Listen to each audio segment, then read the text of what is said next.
and happy Wednesday. How is it going, everybody? I gotta turn my volume up because I can't even hear my own stuff. Did you miss us? We missed you. It's been a little minute. We haven't had a session since 3-2 because last Wednesday was our off week. But we are back. Quick points of order. No Charmy this evening. Hopefully she will be joining us next week. We miss her very much and can't wait to see her again. Let's get into introducing everybody, and then I'll attempt to go into a recap and we'll go from there. I say attempt because it's been a long week already and it's only Wednesday. Please help me. We're gonna start with top left of the screen. It's Alyssa. Hello, everybody. My name's Alyssa. My pronouns are they, them, and you can find me on Twitter at @adisasterqueer. Tonight, I am playing Revelation, the Aasimar druid of the Circle of Stars, who uses she, they pronouns. Also the least sad of the group.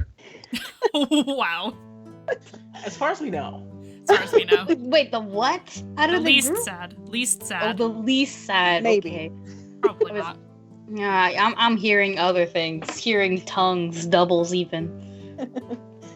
Hey guys, I'm Mariana. I go by Lagrimosa on Twitter. My pronouns are she, her, and I'm going to be playing Nikita, the Wood Elf Barbarian. Awesome. Hi guys, my name is Victor. I use they, he, they pronouns, and you can find me on Twitter as well. And be on the lookout for my newest Twitter form, Google form that's going to be coming out for my second round of playtesting for my upcoming Descended from the Queen's game about being the support team for a mech pilot. I got a lot of good feedback on my first round of playtests. Y'all, this game is gonna be fantastic. And I'm playing Sidark, a Tabaxi rogue, who uses he/they pronouns. And now it's Aki's turn because Charmy's not here, but I'm still gonna shout Charmy out. Hi, I'm not Charmy. I wish I was, though. And I will be playing Daiyu Silverhair, our Bunomancer. We both use she, her pronouns. Didn't forget that. And words. Words are good. Yes. Words are good. Okay, last but not least, hi, I'm your Dungeon Master. My name is Mandy. My name's on the channel. You can find me most places on the internet at the Mandy. I write for TTRPGs and sometimes I do art. All the art on the channel is mine. I did that thing that you see on the screen there. And that's it. That's me. Good night, everybody. Session's over. No, we're gonna do a, sorry. We're gonna do a bunomancering. Yes, bunomancering is a verb now. So let's do a quick recap of what happened last session, cause it's been a hot minute. Okay, good night. It's been a hot minute. The party, yet unnamed. I can't just call you guys a name yet. We'll get there. We'll get there.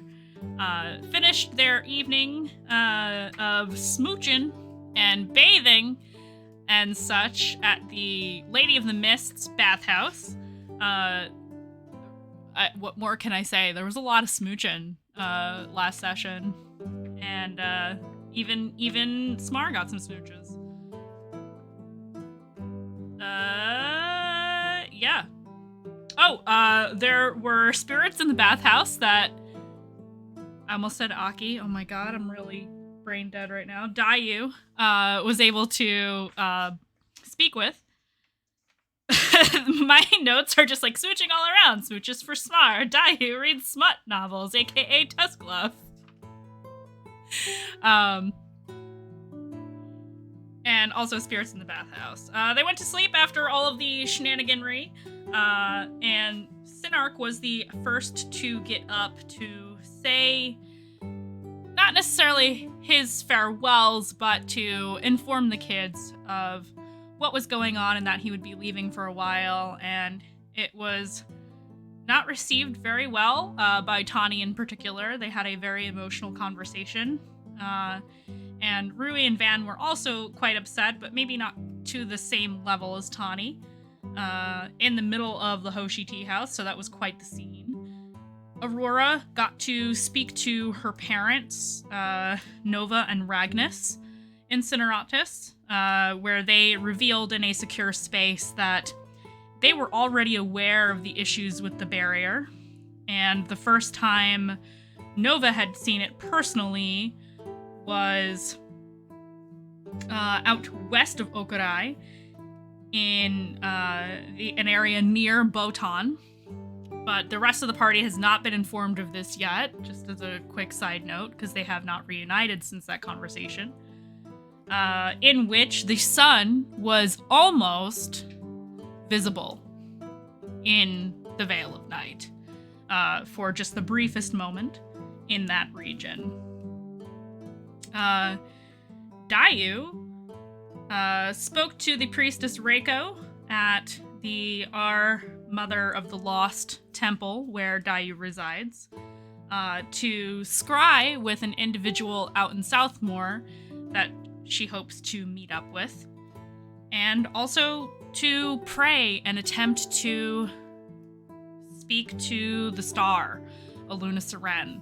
And where we ended last session was that she was able to enter a liminal space in order to speak with the star, because as all worshippers of the star knows, she works a little bit differently than other deities do. She's a lot more talkative to her worshippers and patrons and such than other deities are. Where she said, you are going on quite the journey, gave Daiyu a little boop on the snoot and said, why are you so hesitant? And that was the end of last session, but we are not going to be picking up there. I'm gonna make you wait longer, all of you. We will be talking about... Oh God, too many things going on in Discord, please help me. We will be talking about, I believe, Revelation first, right? Up first? Sure. We could also talk about, oh my god. Yes, other people first. Nikita. Do you want Nikita to go first? No, I'm fine either way. Okay. So we'll see what Revelation is doing first with the last of their time. What? Waiting? Yes, you have to wait. So Revelation, what are you going to be doing with your time? I think that Revelation hasn't quite kicked the habit of traveling pretty light. So although they've been in the Vale for several years now, and before that they were at home for several years, they don't have very much to pack. Okay. So the only thing that I really want to be sure that I do before we set off is write a letter to my mom and tell her what's going on. Okay. So you're going to write a letter to her. Are you also planning on leaving Okurai to go speak to her, or are you only writing a letter? Oh, how far is it? Botan is actually not incredibly far away. And given the amount of time you have left, you could easily get there, visit with her, get back to Okurai, in a day if you hurry. Okay, That then whole I'll process, absolutely do if you that. want. Okay. Yeah. Okay. So you go to Botan, where your people are. Mother and her partner. Thank God I have this bookmarked. Okay.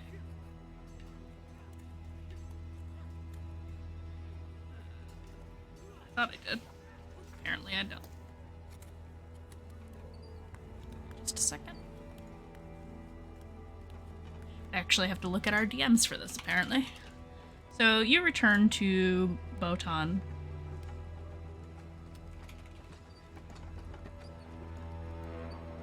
Okay.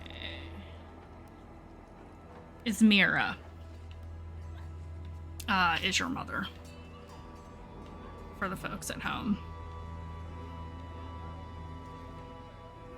So you return to Botan. Oh my goodness. Things are happening. Steven and Jerry and Art, thank you so much for that raid. 12 sweet beans. Welcome in, Raiders. Steve. Welcome in.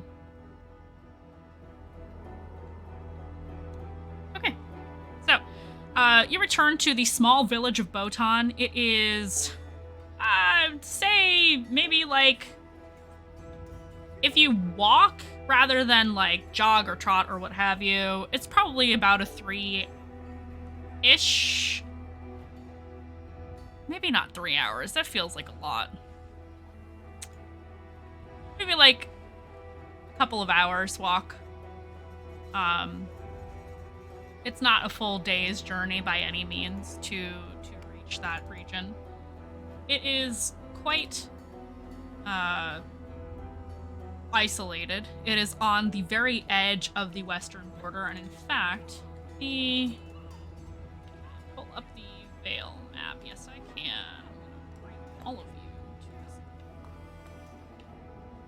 At least those of you who are in here. You don't have to have, you guys don't have to have, One More Multiverse open today.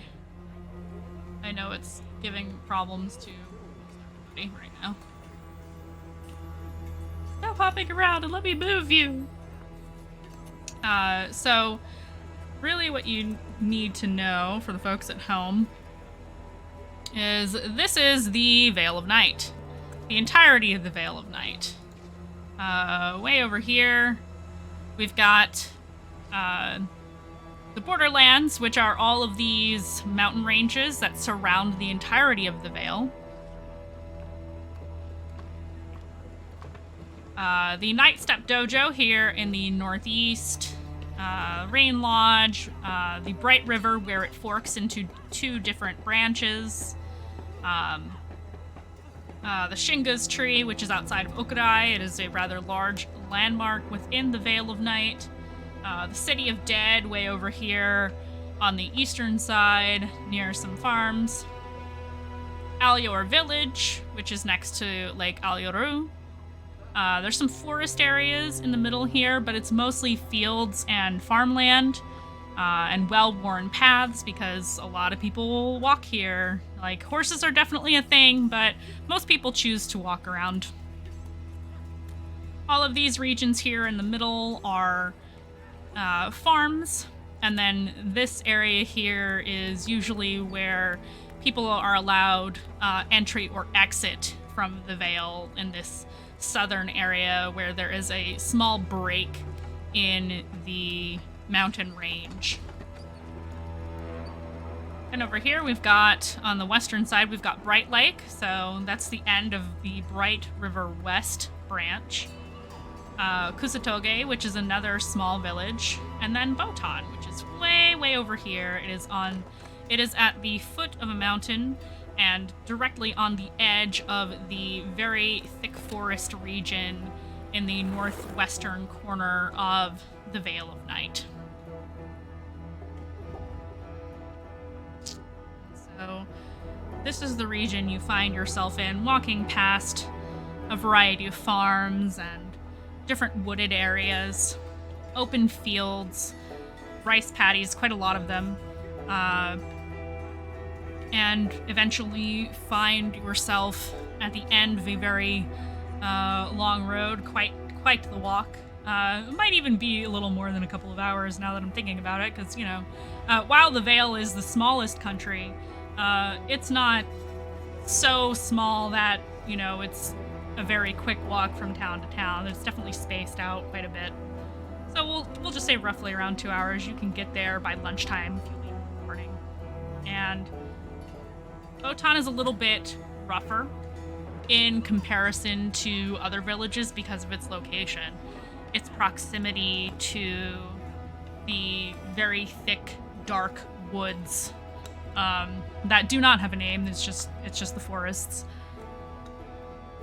Are known for large animal game. Sometimes certain kinds of monsters tend to dwell in the forest, which is rather close to the edge of Botan. So the people of Botan are rather used to keeping an eye out for beastly creatures to roam on the outskirts of the village, and things of the like. So the people of Botan tend to be hardier, tend to be ready to defend their home. So that is the sort of vibe you come up to as you return to your home. Yeah, and I think that however slightly mismatched Revelation might seem, like in the, inns and bars and taverns around Okurai, it's, threefold. Just this person does not seem like they fit here, particularly as they approach their home.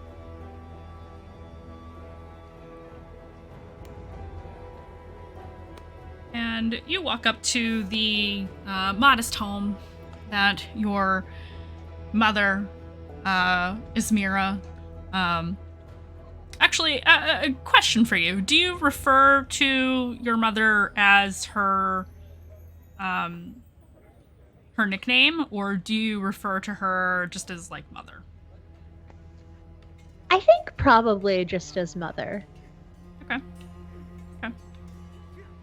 So you find her. She is at present, she is at present in the kitchen. When you knock on the door to let yourself in, you are immediately met by Ibleen, the deep gnome that is your mother's partner, who says, "Oh, it's been quite some time since you've been home. Come in. Please." Revelation will sort of lean down and give them a hug and a kiss on the cheek, and then I'm setting off soon, actually, out of the Veil of Night, so wanted to come home before then. You're leaving the Veil? It's important business for the druids, actually. Interesting. Yes, definitely tell us more. And Ibleen will close the door, lead you into the kitchen where your mother is doing something, probably cooking some dinner, or getting ready to make some sort of meal, who turns to you and says, "Ah, my child. What is this I hear? You're leaving the Veil?" Yes, they're sending us, I was summoned, and they're sending a small group of us out all over. I think we'll head to Southmore first. Southmore, indeed. What a wonderful opportunity. I'm excited. This is most fortuitous. Yeah, one of our companions is from there, actually, one of the people I'll be traveling with, and she's been a little cagey about sort of life there, so I'm excited to see it for myself. Cagey? Is this individual a shifter by chance? She is. Do you know something? Don't I always? My darling, it is my job to know things, my bright and shining star.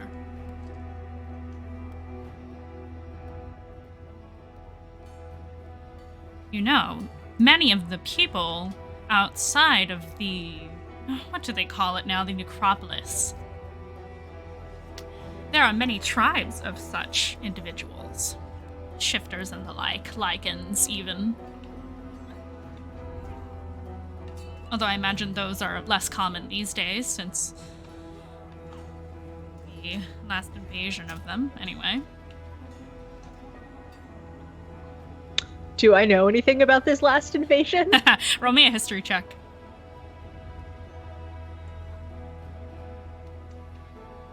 That's a 9. You don't remember Ismira telling you anything about an invasion of lichens. I mean, I can't speak to the invasion of lichens, but it certainly sounds as though there's an invasion or at least a proliferation of monsters in the area. Oh, yes, all sorts. The way that Daiyu described it, it sounded terrible, like they're getting worse even. Daiyu, is that the priestess that joined the Temple of Night, 2 years ago? Revelation, I think, has grown to not be surprised by her mother knowing things like this. So they just sort of nod and say, yes, did you know she can talk to spirits all around her? I imagine it will be quite useful on our journeys. That is something I did not know. Thank you. And she will, there's actually a book sitting on the kitchen table. You know it well. It is something that no one can open except for your mother. It is enchanted for her use only. And she flips open the book, quill always at the ready, and writes a little note on a particular page. This is quite the habit of your mother. She tends to, if she is out and about and not home, she will miraculously commit this sort of information to memory. And you've always known your mother to have quite the photographic memory as well. So she writes a little note and she says, interesting indeed. That is not something you hear very often. Not outside of the sect, anyway.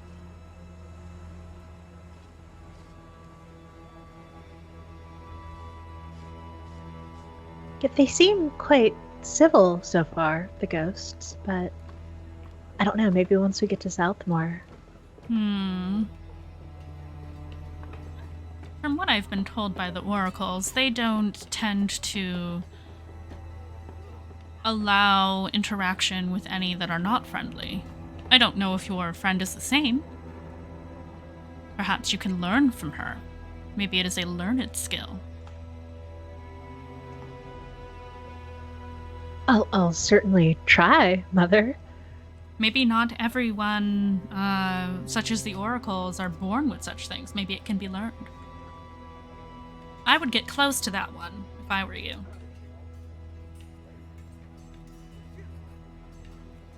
I think that... Too much? Is that too much business? I'm so sorry. I think that Revelation had started to blush a little bit, thinking about how they all tried to get closer to Daiyu. Yeah. But she said, "Oh no, of course not at all. I mean that's part of why I came back in person to talk with you rather than just sending a letter. We'll be traveling the Druid Circle. They're concerned about the veil growing thinner, about sun coming through." Indeed. And she writes another note. Have you seen anything, heard anything about that here? This is the first I'm hearing of it. It is quite a well-guarded secret indeed. If that is the case, what does that mean for the veil?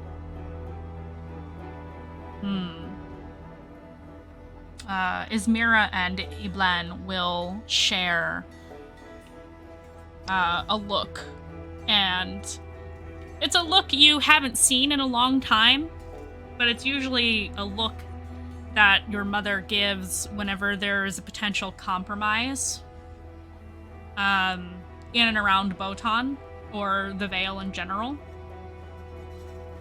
And you give me an insight check. See if you know what that means. You've seen it before, but what do you know what it means? So that's a 19 insight. Perfect. That is the do we need to initiate the escape plan look. And she says, hopefully this does not seem like something that will cause us to relocate. I will have to inform the sect of this.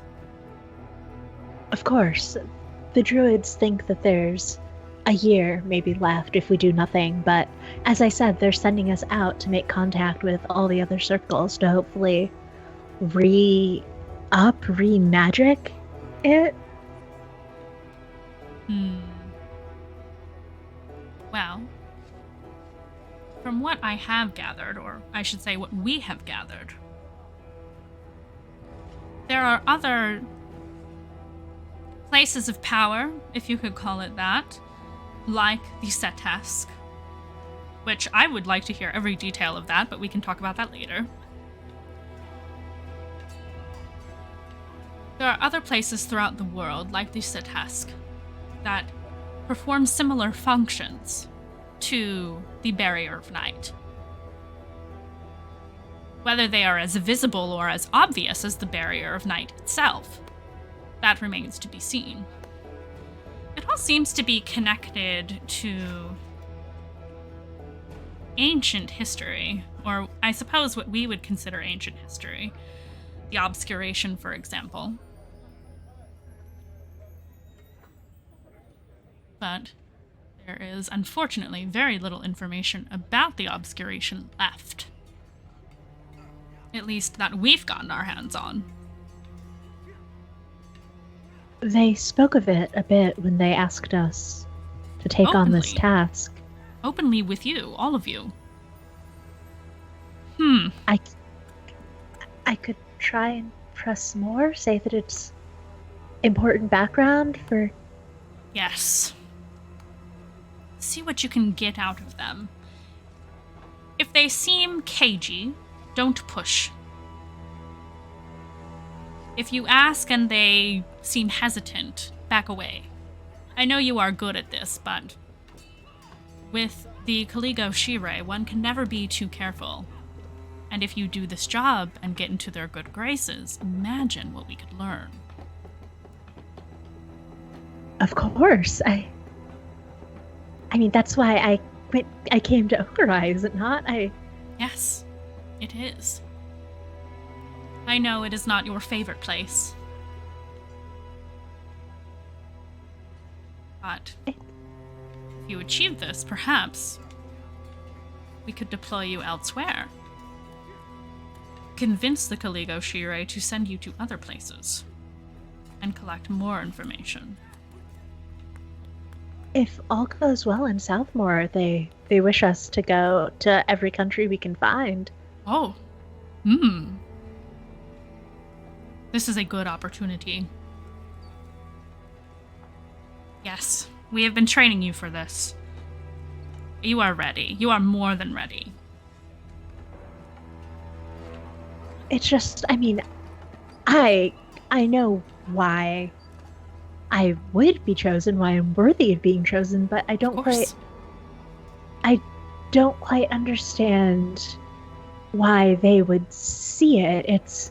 There are no Circles of Stars druids in the Kaligo Shirei. I don't understand why they didn't send someone from one of their own circles.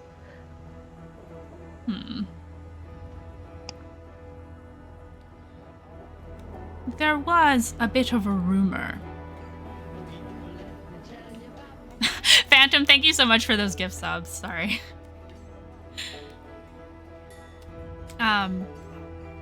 There was a rumor. You were all chosen for different reasons. I haven't been able to verify as of yet, since this has only just occurred. They gave so little notice before sending that invitation to you.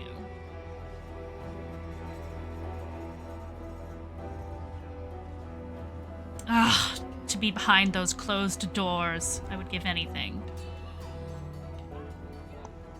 I know we only had a few moments in the chamber, but still it was so much farther than I've ever gotten before.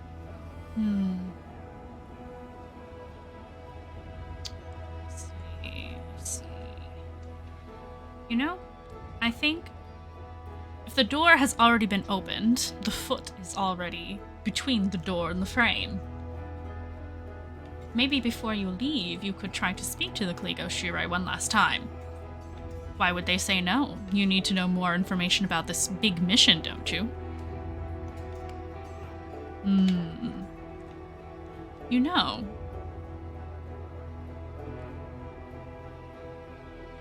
One second, and she will scoot off into another room.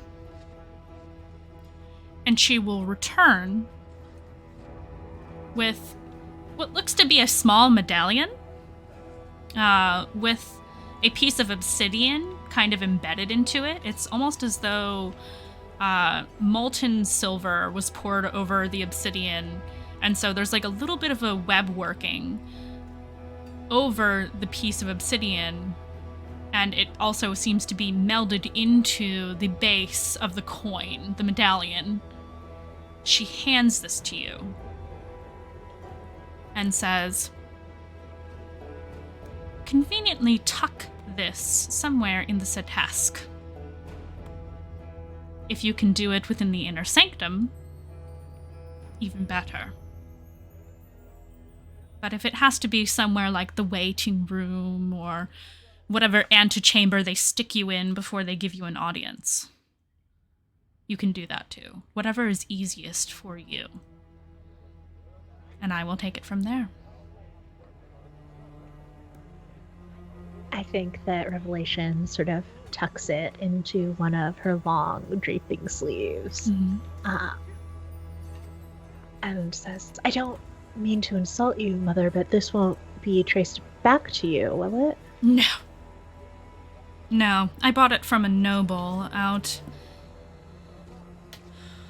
west. If anything, it will be traced back to him. Even better for me. I think Revelation smiles and nods.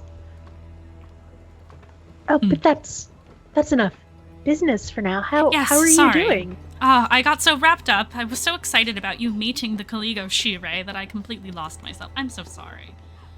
And despite it all, I'm going to miss you. It's going to be lonely without you here. I miss your visits. And now I will see you even less. She'll give you a hug. And say, no more business. I'm well. We are preparing for the next ritual. Given the season, it's time. As per usual, we like to do this once a season. And sorry that you'll be missing out on it. You'll be on the road. But, just typical feast and fare, and we'll have a nice time here in the village. And that's really it. Nothing new, no big movements. I've been focusing everything on everything that's been happening with you, really. But again, don't want to talk about business. That's really all that's going on. Things are so slow. I feel the older I get, the slower things are. Oh, well, then how about the neighbors? Maybe how are they doing? And I think that Revelation's mother would know that she is specifically asking about a neighbor a few doors down with whom Revelation might have had a specific connection. Oh, yes. Above table, remind me really quick, was I naming that character, or were you going to? You, please. Okay. So you ask about this individual. Say, they're probably, I would imagine, an elf of some kind. I feel like that would be pretty reasonable. There's a pretty high elf population in the Vale. We're gonna say their name is Inchel. Inchel. You may decide on their pronouns based on whatever Revelation's preferences are. We can leave them as non-binary if you like. Non-binary, okay. On the spot character creation, you guys. Because I forgot we never followed up on that after we talked about the last thing we talked about. Oops! Life. So Inchal, so you ask about Inchal, and Izmira kind of smirks a little bit, and says, oh, well, you know, neighbors are still single, still doing very well. Gotten into hunting recently. They like to accompany the marching parties of the Vale Guard that tend to go into the forests. So they seem to be honing their craft in that way. Safely. You know, I think neighbors wouldn't mind if you decided to say hello sometime. Well, neighbors wouldn't have to wait for my visit if they would travel with me, but that's... Neighbors can be stubborn and don't want to move. As they say. She chuckles a little bit at your little dancing around the subject of Inchal.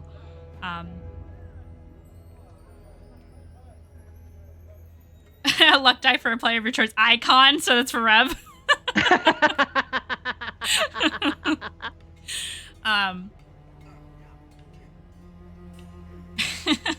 Icon, I love it. So Ismira will chuckle a little bit, and look at you knowingly and say, there are better for you out there, but neighbors can always be a nice distraction. Yes, well, I think I need... Whatever makes you happy, dear. I think that this is a large enough mission that I need to be focused on. For now, I don't need distractions. Neighbors probably aren't going anywhere, so... She snorts at this point. She's, okay, I'll stop. Would you like some wine or something? Did you walk all this way? What else would I do? Turn into a horse and run? I mean, you could. You wanted to. I will never tell you how to manage or create your craft, but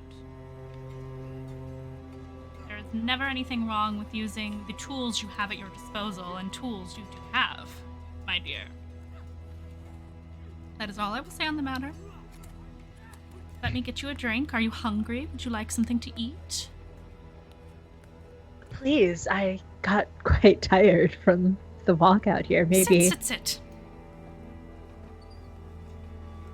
She will motion for you to sit at the table. Yeah, no, and I think that Revelation just settles in for a nice dinner and non-work gossip with... Yes. Something you constantly have to remind your mother of is to not talk about work. Which is hard, because I think that Rev also largely wants to talk about work when she's with her mom, but... Yep. Somehow, conversation always manages to turn back to work. Air quotes, work. But she fixes a lovely dinner, serves you up all kinds of snacks. Excuse me, of course. And, yeah, you have a lovely evening with Ismira and Eplan. Is there anything particular you want to discuss with your mother or Eblan or anybody in the village, really?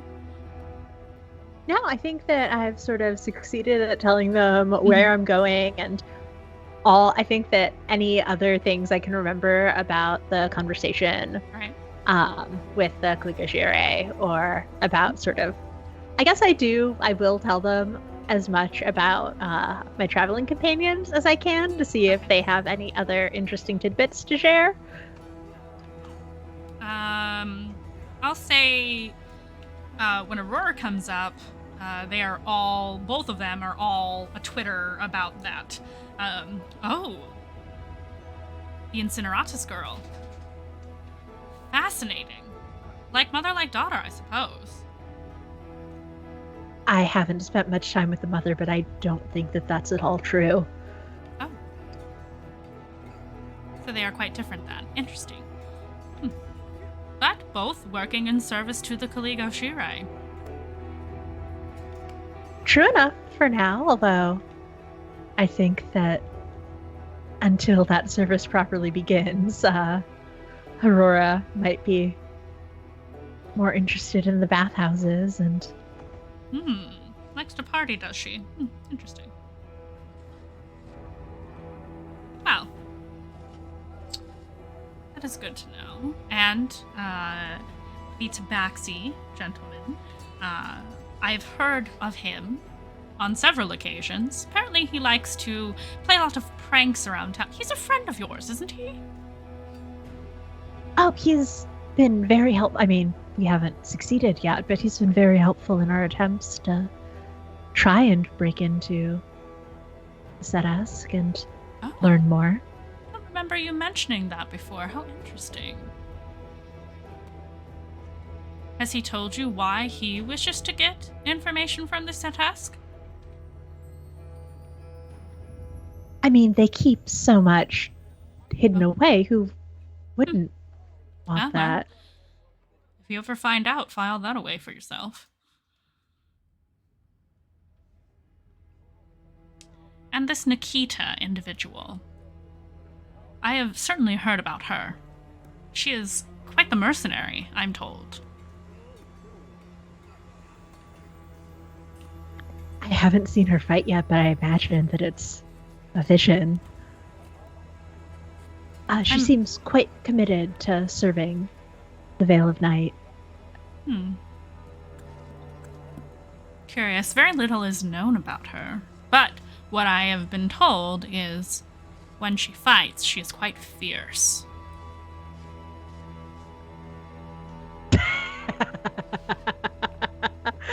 Are you guys gay-handing at each other right now? Are you just kind of... Yeah? Okay. I went like, I thought that was like a little cat. Oh, I thought, yeah. it was a cat thing. I thought it was like just the, sparkles. I'm so sorry. I love y'all's scene, and I'm not trying to be disruptive. You're so good. This is so good. This is so fun. Ranger Harley, please tell me who that luck die is for. I don't know who Oi is.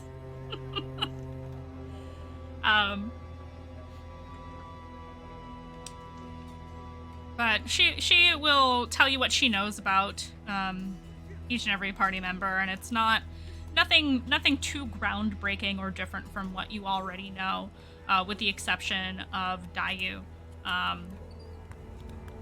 where it was noted as being very interesting that a member of one of the communities in Southmore is here. Not that it's unheard of, but it's not common. Y'all hear that? Groundbreaking. Groundbreaking. Groundbreaking. Just saying. It's so much booba. So much booba. They do never break enough the time. ground. They do. I'm so sorry.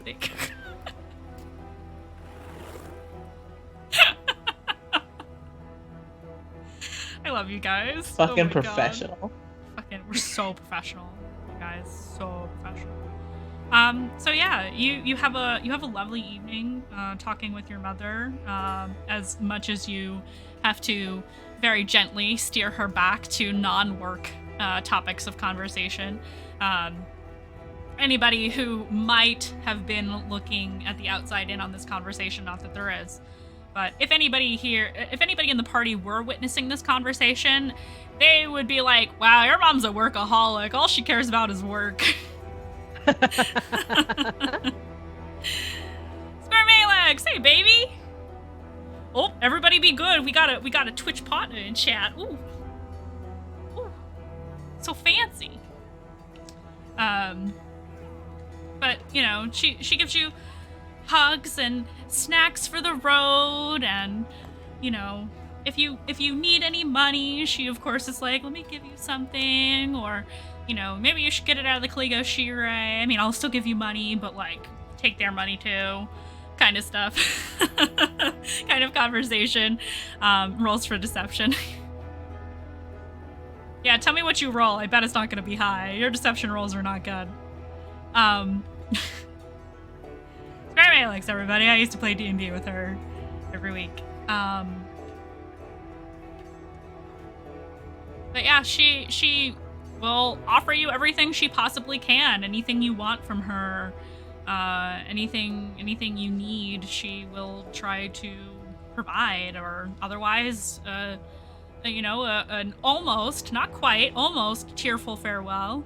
She's very proud of you, and says it over and over and over again how proud she is of you, especially for, getting onto the Kligo Shirai's radar and doing such a good job with your gathering of information. She's just so proud of you for everything that you've done. Yeah, and I think sort of feeling very, heart very full, Revelation will head on back to Okurai, probably the next morning, because we already spent a day walking, so I don't want to do that again. Yeah. I say as we're about to embark on a cross-country road trip, but... Yeah, you can stay for the night and all that. She absolutely will allow it. She'll, your old room is still exactly how you left it. Minus whatever you brought with you to Okurai. So she is, she's very happy to have you stay.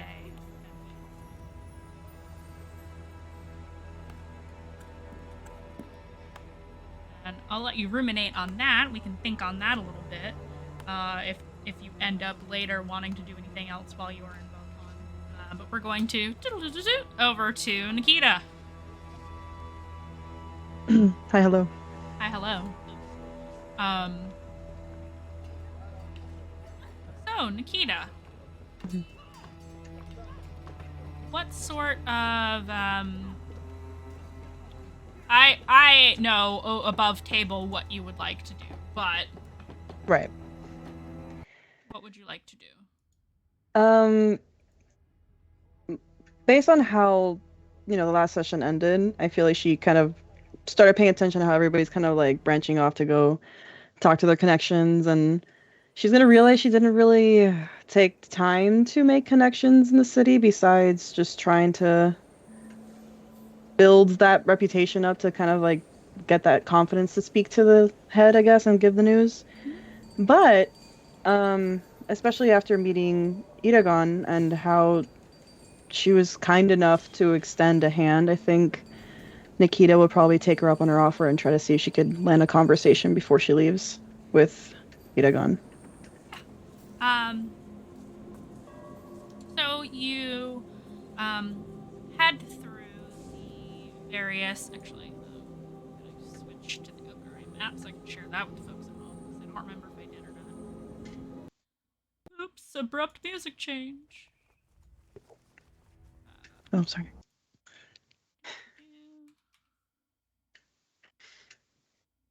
Oh god, I can't type. I just want one song. I know which one it is. There we go. So you travel into the various rings of Okurai. From the outer ring all the way to the inner ring, to the Veil Guard headquarters. And you speak with one of the guards there and ask for Iragon. And they will, they make you wait, of course, a little bit, while they go and check to see if she is available. And before long, they return and say, oh, well, it's truly lucky timing, a lucky day. She's actually not busy right now, so you can go on in. So you are led into the inner sanctum of the Veilguard headquarters. back to the familiar courtyard with the lovely mermaid statue and fountain, the moss-covered cobblestone, and the large columns leading up to massive double doors, beyond which you know is a scene that you never expected to see, and that most people in the Vale either know about or are just completely unaware. And even if they are aware, they don't talk about it. But you open those big double doors after you are escorted into the inner sanctum area to reveal a massive room of sandstone and marble accents, piles upon piles of gold, coins in this room, jewels, swords, statues, all sorts of treasure. And in the center of it all, a massive ancient silver dragon who regards you as you enter the room. Thank you for taking time to see me. Of course. Funny enough, this is not urgent at all. That's fine. Okay. I mean, she's really gonna kind of like try to mask the fact that she came here for a semi-sentimental reason and realize that she's trying to like reach out for something like that. Mm-hmm. But try to also make it about business so that way she's not wasting Iragon's time. She will when she sees you, actually I'm gonna roll an insight check for her. She will see how you are acting and shift into her human form, the old woman with the staff, and says, "Would you like to sit outside and talk? Would you be more comfortable?" That would be nice. Yes. She will, in her human form, walk you back out into the courtyard area. And there are off to the side and also near the fountain some stone benches. And she will lead you over to near where the fountain is and sit down on the bench there. It's well-worn stone, dark gray. And you can tell by how smooth it is that it's been well used, either by people stepping up on it to look into the fountain or sitting there for, ages and ages, really. But she looks at you and she says, "All right, out with it."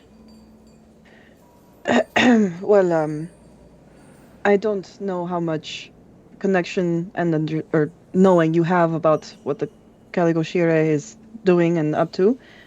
But, you can assume that I know everything they know. Okay.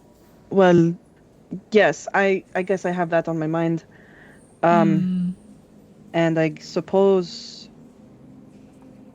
I'm a little bit... Well, I'm more excited than anything else. But everybody keeps talking about being worried about Southmore. And I am dying to go. It sounds so fun. But I also don't want to go in without any true warning and understanding, I guess, to know what I am actually going to be fighting. And I guess... Do you happen to know anything about what is going on over there, or can divulge anything so that we may be more prepared? Of course. Did the Caligoshire not have time to tell you? Why am I not surprised? They are rather busy. Yes, they seem to just give us a very brief briefing on what was going on and what we had to do. They just told us what we had to do, where to go, and not really gave us much direction on, or more preparation. They gave us direction, not preparation. I see. Well, there's probably a lot of reasons for that. But what I can tell you is there is a wide variety of monsters that roam Southmoor. It really depends on where you are going. If you are taking the main roads, depending on where in Southmoor you are on the main road, will vary quite a lot in terms of what you will see. Giants, for one. Non-sentient undead. So, as you may or may not know, many villages and towns in Southmoor, but especially the Hallowgate Necropolis, are largely populated by sentient undead. Necromancy is commonplace in Southmoor. It is not outlawed in any way. In fact, it is encouraged. I see.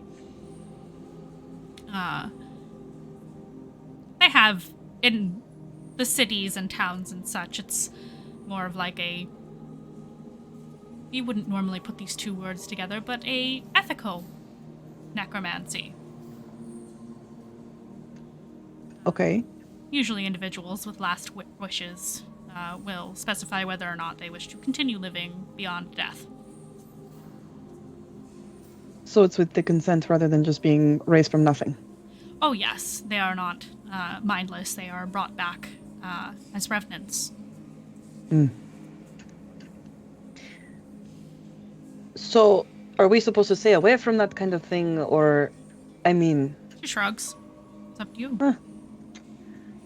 I guess it's not we'll find encouraged here, but it's also not against the law. As long as you're not hurting people, it's really, within the bounds of the law of the Vale, that's fine, but what you do outside of the Vale is your own choice. Is necromancy a specifically, or maybe more commonly, thing in Southmoor? I believe necromancy is something that is practiced everywhere, but it is especially encouraged in Southmoor because of their particular way of living. I see. Many of the government leaders of the Hallowgate Necropolis are undead.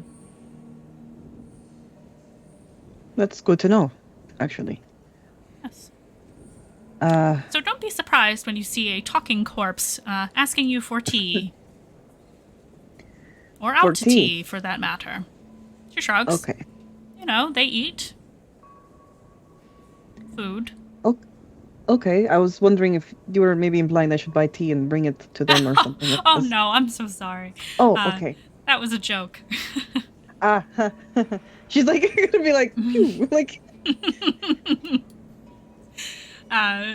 It's a little bit disconcerting, kind of sitting next to what is a giant freaking dragon who looks like a little old lady. She's taking everything seriously that comes out of her mouth, so. She's like tiny grandma. Silvery white hair up in a little top knot bun. The staff is bigger than she is. She's got it leaning against the edge of the fountain. So you, big muscular elf woman, sitting next to tiny grandma, but tiny grandma could probably rip your head from your shoulders if she really wanted to. Easily. Disarming and very alarming at the same time. But also endearing, because she's a cute little old lady, right? Exactly, but she's a dragon. My goodness, you are so serious, my dear.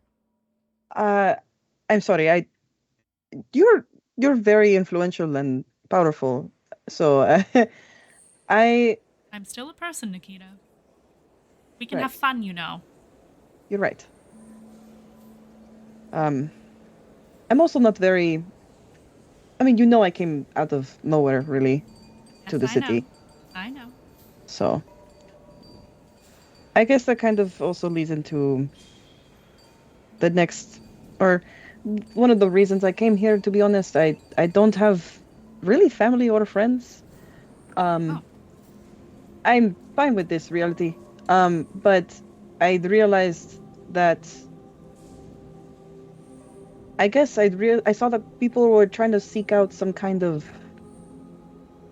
reassurance or something from their connections, and since you outstretched your hand to me, I decided to take it. I'm honored. I am honored. It is a, would you like me to provide context for why your friends reached out to people they know before leaving? Yes. She will kind of smooth out her long robe as it rests over her legs. She just kind of smooths it out while she thinks of the words to say. And she says, in typical circumstances, those who have many people that they confide in, have friendships in, love, family, otherwise, regardless of the context, usually if they have to leave a place for an extended period of time, or even at all, will make it a point to say goodbye. Make it a point to give themselves some level of closure before moving on to another location, even if they plan on coming back. You know, as I'm sure you are aware, we never know when our last day is. So it is always better to tell the ones you love that you love them. And if you are going away, especially to make sure then. That does make sense. Though in this situation, I feel like I suppose consider this me reporting in before I leave. Perfect. And I if you will have me when I come back, Of I will course. report to you as well. And Please check in. do. In fact, I insist. Great. Please do check in with me when you return. I will. Now I understand a little bit. It's now my head. I just thought if I return, I don't think anything bad is going to happen, to be honest. But I don't understand what is going on to the barrier. I don't really know how much of anything really works in the city besides surface level. But I do hope to take my time to make this better and rectify it, because this was a very important city to my father, and it opened me with welcome arms, and everybody has been very kind to me. So I also want to point out I'm not this very chatty at all. I'm very nervous. Is there anything I can do to make you not nervous? I don't know. Is I'm not very in Is tune. it the dragon thing? Is it the status thing? She kind of... Maybe a mixture of both, and I kind of also... I led a lot of my time here to speak with the leader of the Veil Guard, and I guess I added a certain pressure to that idea all this time. 6-year-long pressure about meeting you. And now also to see that you're, very kind is also very nice, but it's still there, I guess. If you let it, it will wear out in time as you get to know me. And I hope that we have the chance to get to know each other, Nikita. I think... this might be funny, might sound funny, but in my long life, there have been many friends, your father, one of them, who I have outlived, because I will probably also outlive you. But it brings forth to mind that everyone needs someone, mortal, long-lived, or otherwise.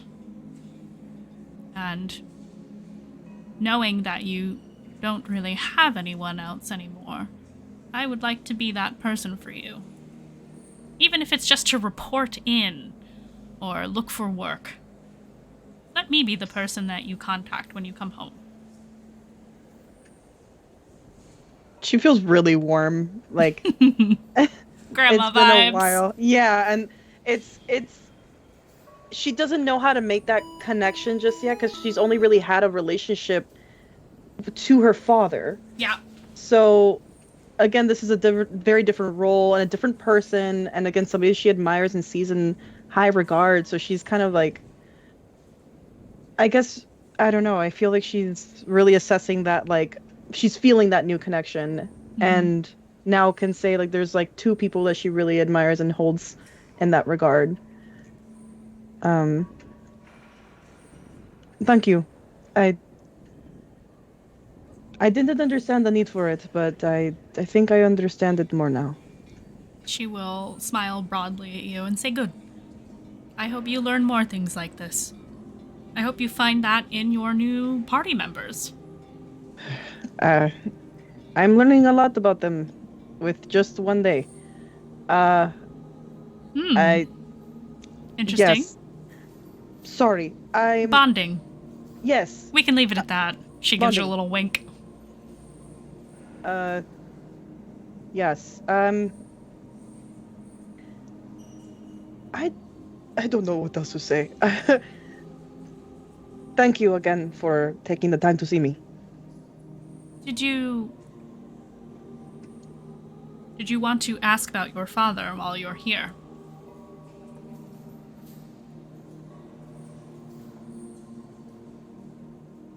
Yes. Ask away. Anything you know about him? I mean, oh, certainly. Did he have a family before, picking up an idiot 10-year-old? He didn't. He never married. He was a devoted soldier.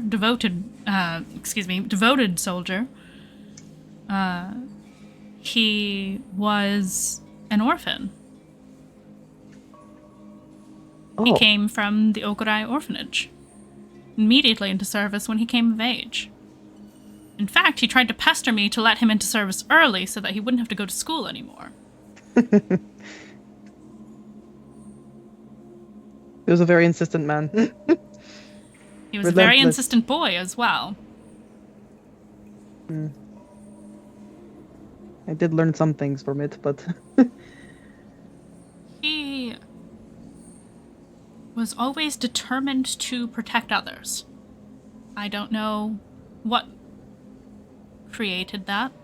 I don't know where that urge came from. I know nothing of his life before.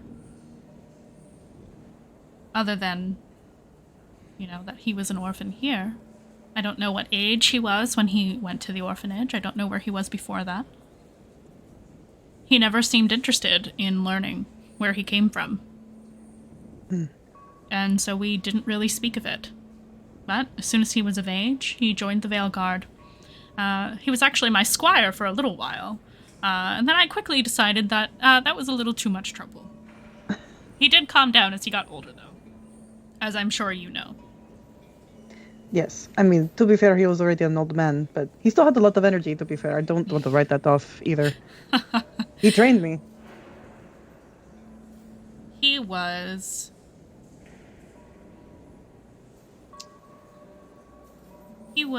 very good at his job. He played a pivotal role against the Unbroken Hollow invasion. The what? Right, you're not from here. The Unbroken Hollow was... emphasis on the was... a organization of a variety of different creatures that wanted to destroy the Vale. They were not successful, largely in part due to the efforts of your father. Huh. Many of this organization were lichens. Oh. Huh. Those are the ones that turn into... wolves, werewolves. God, okay. Just making sure. Indeed. Now, I don't want that to seem as though werewolves are bad by any means, but these ones, she'll make a little bit of a face, these ones were different. What did they... I mean... They wanted the Vale for themselves. They wanted to have eternal night and control over their transformations. They believed that the veil would offer a sort of change in how lycanthropy works. But the moon is still the moon, and the moon still has cycles. So they did attempt to organize and resort to violence, and a lot of people died because of it.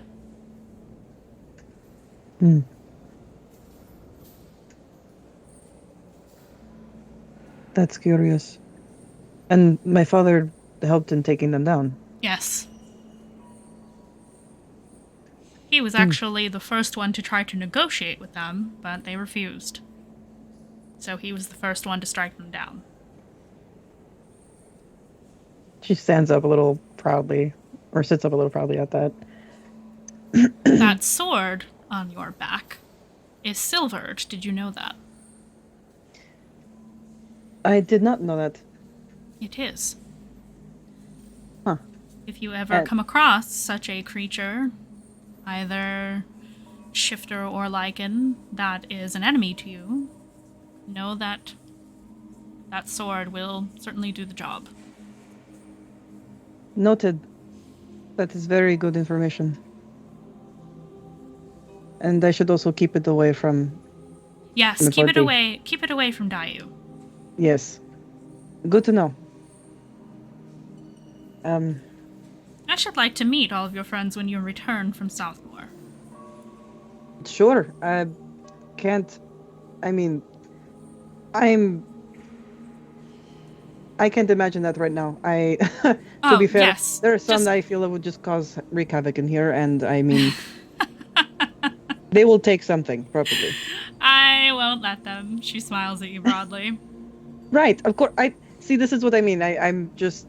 You wouldn't let them... Right. I know, it's a rather large shift from big dragon to small lady, but this is the form that I chose, so... Right. I feel like I had something else to ask about my father, but... Oh, he was, let's see, two second in commands prior to Nova, was when Armageddon was second in command. He earned his second in command role after, the invasion of the Unbroken Hollow. Oh. Wow. Those are really the main accolades.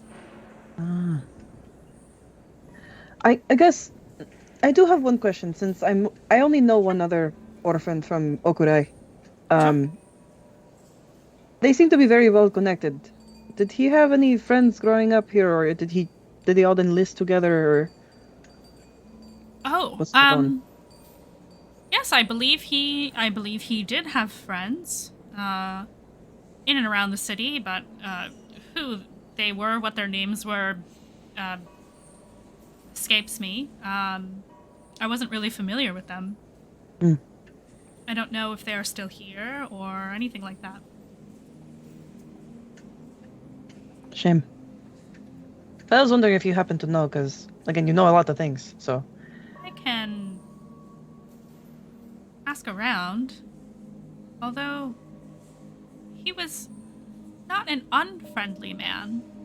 And I'm sure he had friends, but I don't know if any of them were close to him. And anyone I saw around him who was not in the Veil Guard was usually, for lack of a better term, strays. Travelers that entered the Veil who were not there before, people on their own, people who were known to be loners. He tended to gravitate towards those people, so it would make sense why he took you in.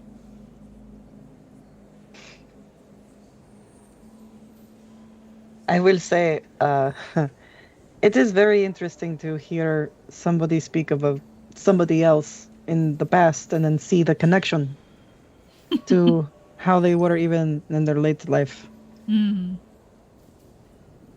It's interesting, I guess, how the character can be. Indeed. She looks like she's in thought for a moment. Kind of trying to rack her brain for anything else that she remembered about Armageddon. And eventually she will say, "Oh! Milk tea." Hmm? He loved milk tea. I don't think I've had milk tea. You should try it sometime. I will. Hoshi Is Tea that- House serves it. Really? Yes. They have all sorts of teas, whatever you like. I will try to have some before I leave.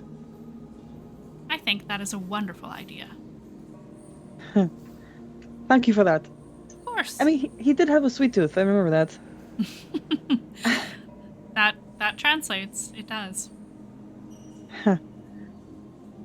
Do you like sweets, Nikita? I guess. I mean, I can enjoy it.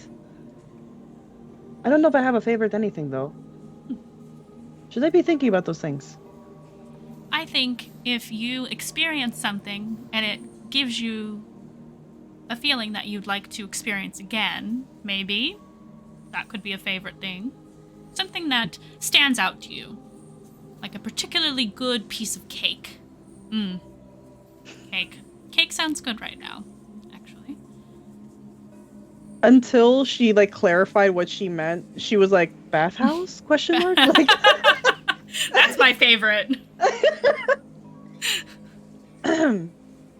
Right. I guess I'll be thinking about those things. I'll try to come up with a list of favorites. Maybe when I get back, I could share them with you. Nikita? Yes. It's not an assignment. Oh.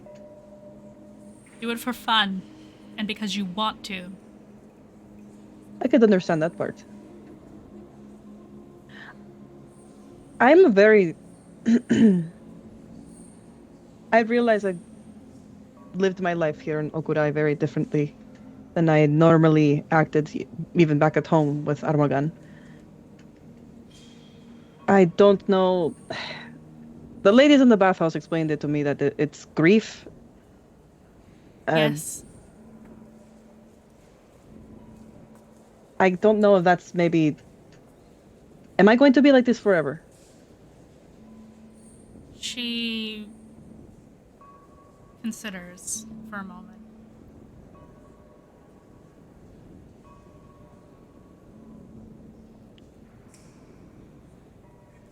Grief is a tricky thing. I think when you experience such deep and profound pain, for lack of a better term, or a deep and profound feeling of missing something, the presence of your father, it never fully goes away. It only gets easier to live with. I have experienced many losses in my very long time of living. I may joke from time to time about outliving my friends, but it is not a pleasant experience. In that way, I can't necessarily say I know precisely what you are going through. It is different from person to person. And it is different depending on how important that person was to you.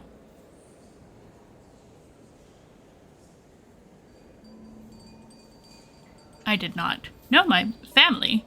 I hatched on my own and went on my own in the world. But that is not something I miss. It's different for dragons, let's just say. Right. But from what I have seen of humanoids, those like you, it is more difficult. When you are born into the world, you cannot immediately embark. You must be cared for and protected in order to grow and flourish. And so those sorts of bonds are built in you, whether you realize it or not. Wherever you truly came from, there are probably bonds there too. All that to say, all of my rambling to say, it will get better with time. But the thing that helps the most is to not give up on making connections due to the loss of one. I think the time you will spend with the others in this party, I hope you all get along well and make those connections.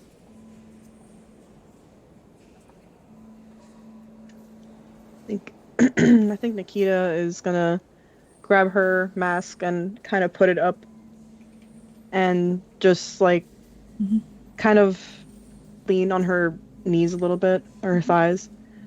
Lean forward.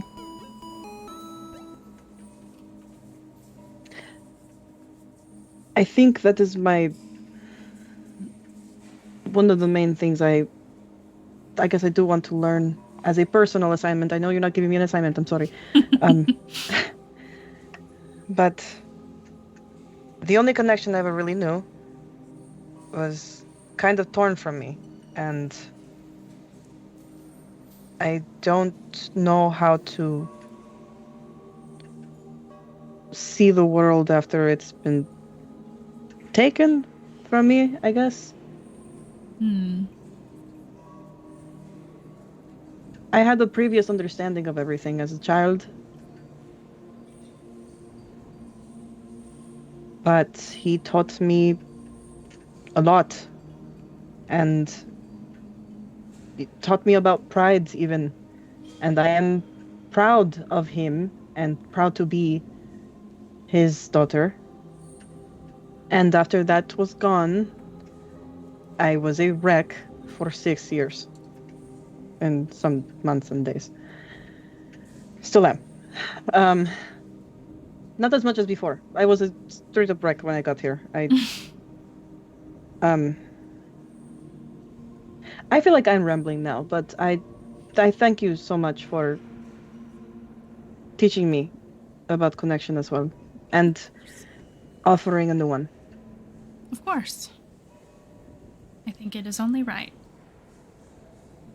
And I wanted to, which is oftentimes reason enough. I agree with that. One last piece of advice, as I'm sure you have shopping to do and such. Yes.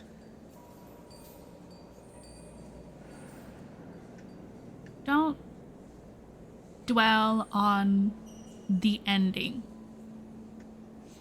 Try to remember the happy times. That helps me. Remember the good things about your father. Remember the times that you had, and cultivate those memories as much as you can. Don't let your memories of him be consumed by the end of his life. Because he lives on in you. And me too, those who remember him. And I doubt he would want you to be sad about it forever. He would want you to find more people to care about and connect to. The way you did with him.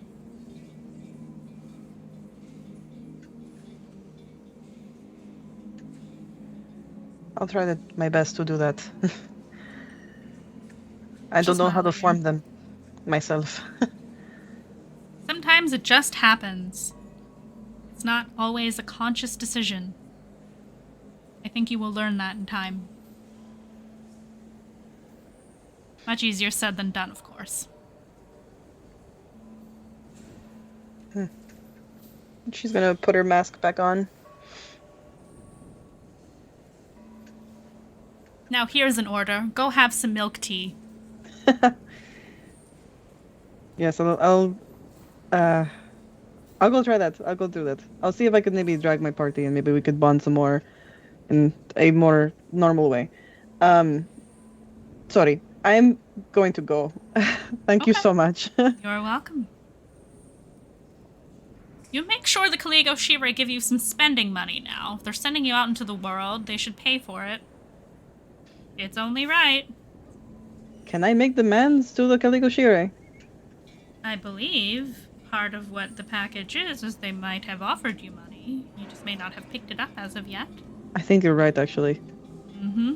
Yes, we'll go do that. That is the standard fare when they make people leave the Vale, so make sure you cash in, so to speak, on that. All right. Thank you.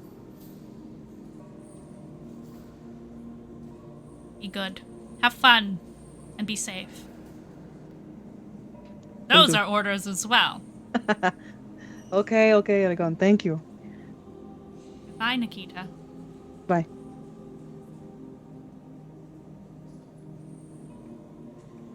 I love these DM reminders to get paid. Get paid! Fuck bitches, get money. Sorry, that was way too not serious after a very lovely scene, and I'm not sorry about it. I think it was a great break, to be honest. You can all stop crying now, and you can laugh at my joke instead. Yes, stretch. Everybody stretch. Thank you, Stretch. Vic. Oh, my arm cracked. Didn't like that. My back cracked. It felt good. Okay. I'm so lucky that I muted myself. I purposely crack everything. So if you ever see me do aggressively, Oh, you're just I'm shaking it popping- out. Oh man. no, it's I'm popping from here to here like that, on purpose. I can't do that. I can do it. I can do a lot, especially my hands. I will. I know the sound. A lot of people don't like it, but name a finger. Wow. Name an area. I can do the palm and the wrist and all that What? too. Yeah.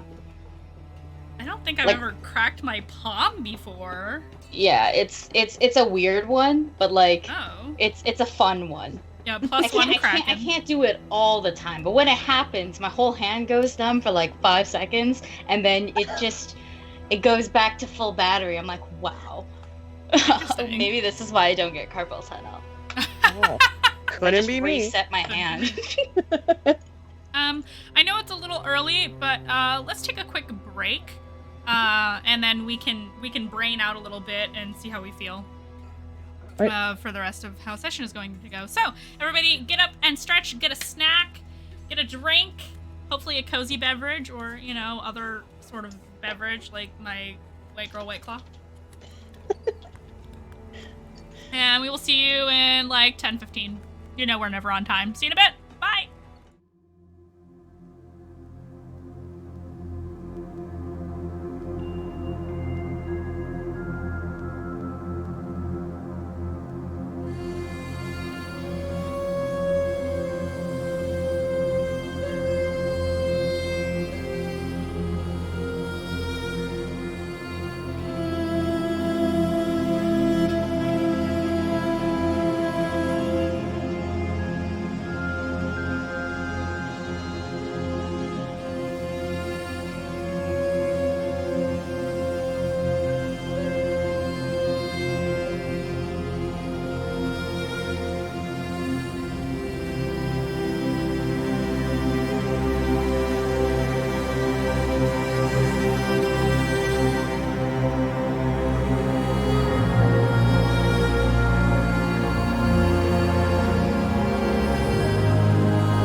Hello, we're back. I don't know what that fucking how many licks does it take voice I just did while I was counting down to us being on screen. I said I was gonna be serious and professional and I lied. Anyway, hello, a 1, a 2, a 3. 3 links to get to the center of a Tootsie Pop. So God. We're already squirreling. It's mostly me. I'm the one who's squirreling. I am the one who squirrels. So anyway, welcome back, everybody. I hope you all had lovely snacks and a good stretch and have a nice drink. Don't forget to hydrate. I'm telling you now. Art of Mike Disney, hello! Oh, I gotta shout you out before we get into anything else. Everybody, go follow Art of Mike Disney. He paints minis, he does the things and the stuff, and so much more. And just a vibe. Just a whole vibe. Especially if you like to watch streams during the day, which I do sometimes. Excuse me, I had to sneeze there. Everybody go give Mike Disney some love. Yes, that is his real last name. So yeah. Let's hop back into it. Quick recap. Revelation went to go see her parent and their partner. We learned a little bit more about Rev than we probably knew before. Nikita got to talk to a dragon again, which is pretty rad. Had a nice conversation with Yargon. And now, where we are picking up after our break, we are on the outskirts of Okurai, the eastern side of Okurai. Abuelita Yargon, yeah. And the if this were an anime, which it should be, the camera pans to one individual known as Sinark on the misty streets of Okurai. Oh. I think Sinark is trying to like make a decision on who to visit first, and ends up at Myrtle's house first. Okay. And it's just like, all right. Yeah, it's easy to do this with them separately. It's gonna be fine. Like, I guess the question is, did you inform them that you wanted to speak to them separately? oh no. So you're just dropping by. Yeah. Okay. This is a big wink, Mandy. You can I do am. whatever you like here. Yep. Nope, we talked about this. Okay, cool. So you stop at Myrtle's. Or Mirthal, however you want to pronounce it. And door's locked. It's home. Yeah, I mean, Sin usually wouldn't knock. Sin usually would go through the window. Because... You go through the window, nobody's home. Oh, yeah. Oh. Upsetting. But he's probably maybe like finishing up the lamp lighting. And he just sort of like sneaks back out and heads towards... I remember the name. The name is... Gaudre? Gaudre. So you head over to Gaudre's. Yeah. So you head, what the equivalent, of like a few blocks away would be, to Gaudre's. And there, your usual window is open. And you clamber inside to find, or rather to hear, Gaudre in the kitchen. I think when it comes to Gaudre, a little backstory for our friends in the audience. Gaudre is very like just very straight edge. Yeah, very straight edge, very bookish. Very bookish. Sin is pretty sure that he could get away with just like climbing into Myrthal's house empty-handed because it's funny. But for Gaudre, I think Sin has flowers. Okay. And they're just I think they're just in a range of like violets and dark blues. Just several flowers that he's picked up on the way there, and is just sort of like heading down to the kitchen and sort of starts whistling to announce his presence so he doesn't scare Gaudre. You will hear her voice in the kitchen saying, I hope you brought something good today. Come on into the kitchen now. And Sin just sort of again is laughing and heads towards the kitchen, and is just like, I think I brought something very pretty for someone very pretty. Oh, flattery now. And what you see standing before you in the kitchen is a fairly tall satyr woman. She's got hoofed feet, which definitely clack a bit against the stone of the kitchen floor. She's got very petite but curled horns that look like ram's horns on the sides of her head, but they're quite small. She's got a short bob of hair that is pink. She's got medium tan skin and some tattoos on her right arm that look like a variety of different flowers, some of which are not flowers that exist in the mortal realm, the material plane, but ones that exist where the Fae live. And she says, "Oh, flattery, I see. Who would I be if I weren't a flatterer? Indeed." And she has kind of like a interesting cadence to her voice. Sometimes it's a little bit musical, sometimes it's a little bit drawn out. You've come to know this just as a typical way of speaking for her. So the cadence does change depending a little bit on her mood. But more often than not, it's either slightly musical and words to the tune of some kind of song that you don't quite know the actual name of, or it's long and drawn out, things like that. And she says, "What news do you have for me today?"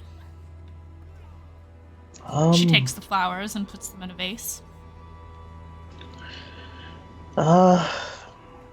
I have been given a job by the Okurai. Huh. Yeah, and I That's random. You're telling me. I thought I was gonna get told off when I was told to show up. I'm surprised as well, actually. I think, despite like the ways that Sin, can be a little bit self-deprecating, I think when he hears it from Gaudre, like his smile slips a little bit. And he's quick to pick it up and sort of like move around the kitchen. What are you making? Oh, just, I don't know, a little bit of this, a little bit of that. I had time today. It's probably going to be some kind of pie, maybe meat pie. She shrugs. I don't know, just kind of throwing things in and seeing what happens. Sounds delightful. Do you know where Mirthal might be? Oh, I'm sure they are out and running about. I'm supposed to go to their house later, but I don't think they're home now. Probably running errands.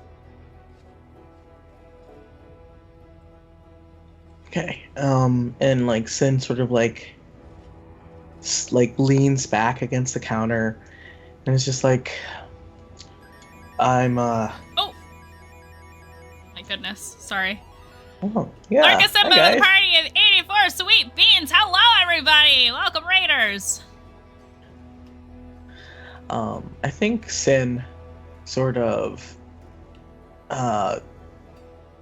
braces himself and then says, I'm going to be leaving the Vale for a bit. Oh.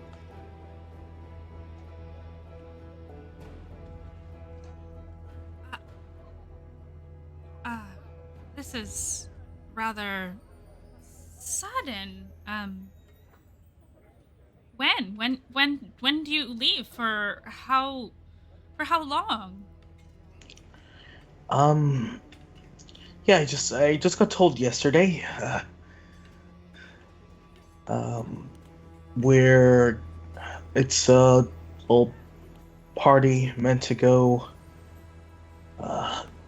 reignite the bonds between the druid circles. Oh. So I'll be traveling all around the all around the continent. So you're going to be gone for a long time. Oh gods, have you told the kids? Yeah, Oh no. yes. How'd that go? Better than expected. Worse than I could have hoped. Hmm. How did Tawny take it? She's always been so sensitive. You know that kid. I do. She was angry with me. And angry at the Shire for giving me this job, but it's for the Veil. And you know how much I love this place. Yes, I do. More than anything, I'd say.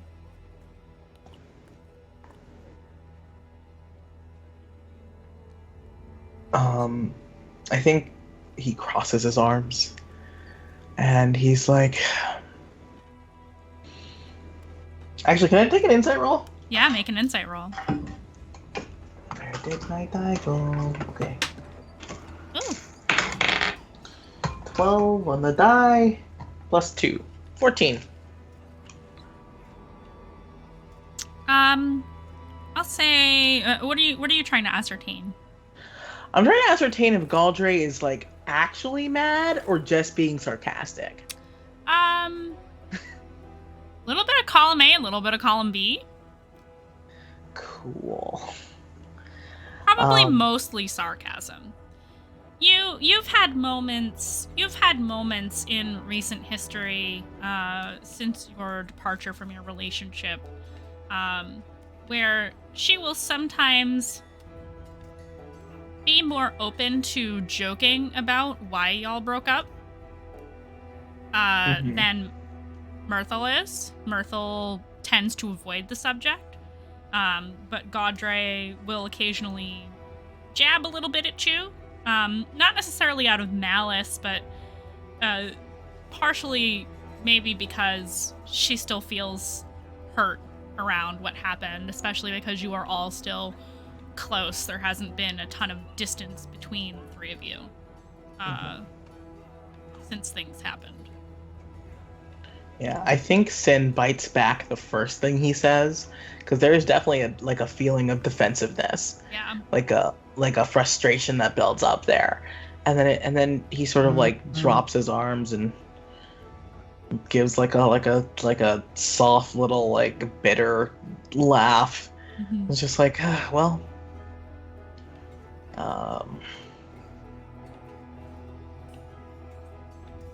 yeah, it's kind of stupid, huh?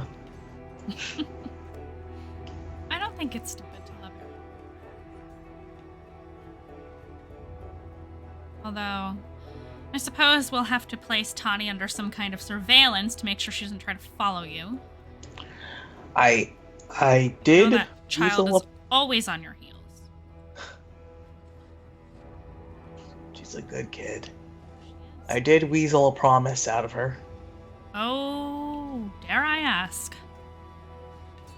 To give me some time to come back. To finish school and watch out for her friends. Oh, boy. I imagine as soon as you leave, we will... Not that I resent you for this, you have to go. But... likely be pieces that need picking up. And I'm not saying that to guilt you, I'm just being honest. Yeah, no. She's going to be brave, or as brave as she can be, until you're gone, and then, she won't have anybody to put up a front to anymore.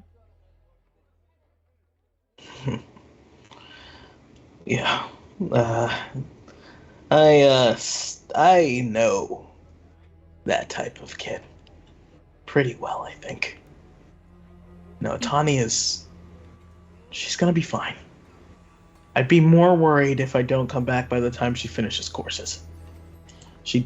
Or if she gets a chance to get into the Kaligo, to get into the Sedesk. She is very angry at the Kaligo Shire. It'll fade. I'll talk to her. All right. Yeah, there was talk of arson. Oh.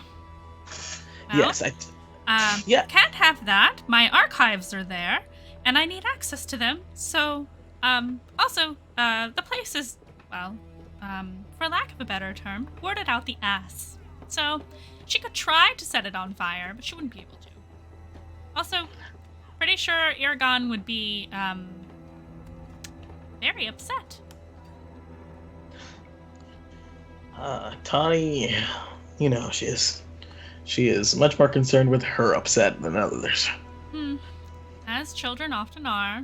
Yeah. I think we were like that once. Hmm. Maybe not me so much, but she grins at you. I was about to say, I think someone was way too much in their head. You're not wrong. He's a bit of a worm. How has Mirthal been? They are doing well, though I imagine this news will upset them. I'm proud of you for actually leaving. Not that I imagine the Kalego Shira gave you any choice, but I am proud of you for stepping out into the world. However, will... she makes a face. They will probably be upset.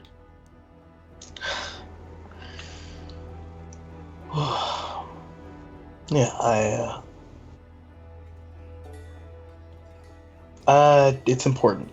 I can't talk more about it, but it's important. And honestly, I'm kind of glad I talked to you about it first. Yeah, I imagine that won't be a fun conversation. If you stop by a little later and I'm there, I'll step out so you can have some time together. I appreciate it. Of course.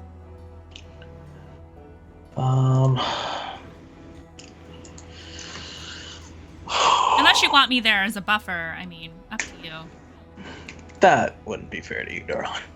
I don't think they'll be angry. Just maybe a little sad. Yeah, no, Especially that they're not going with you. You know how badly they want to see the world.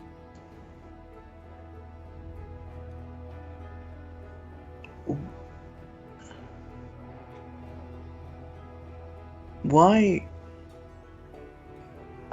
It's been hard to talk to Mirthal. Why didn't you both just go?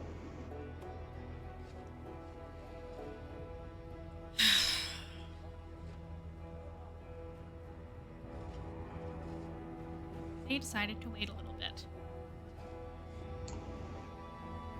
And I agreed.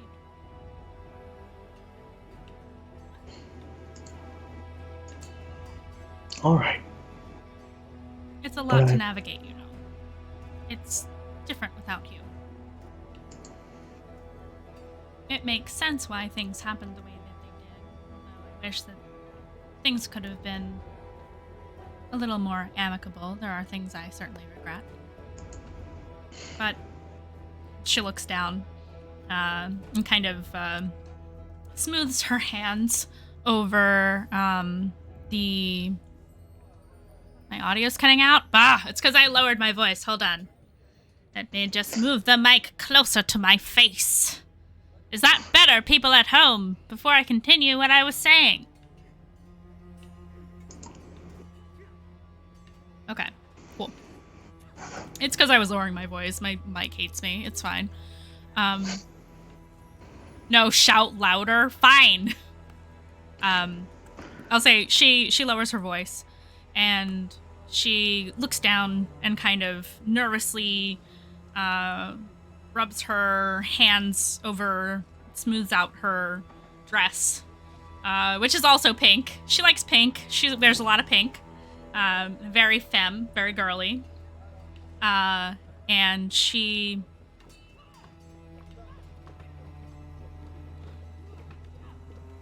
It's been a lot to navigate without you here. It's different. It makes sense. Obviously, there are things I regret. We've talked about this. But Mirthal decided to wait for a little while. And as long as I'm around, I will wait too. It would also be very hard to replace my job in this task. I'm quite important, you know. One of the most important people in the world. Ah, there's the flattery again. Are you here to butter me up before you go? I just wanted to see one of my best friends in the world. She will reach out her hand to you. Well, he takes it. Give it a little squeeze and linger for a moment before letting go. This is going to be good for you. I hope so. It's a little stressful knowing what we're gonna do.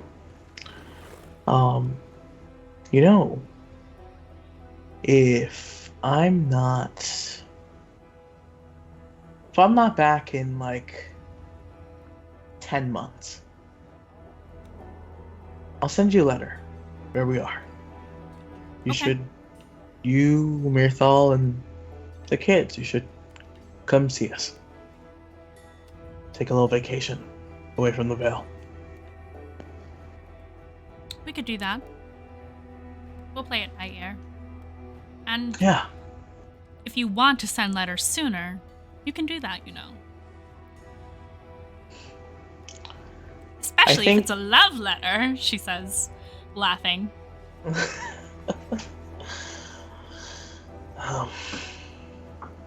Yeah. And I think like his shoulders have been kind of stiff, and he melts just that little bit. Mm-hmm. And he, like he gives this like soft smile that is like his hint of mischief and everything, like his real like softness that he likes to share with the people who know him. And he's just like, there's a lot to prepare for the journey. Of course. So I'm gonna try and go find Mirthal and then, see if I can squeeze some funding out of the Setesk. Good idea. Yeah.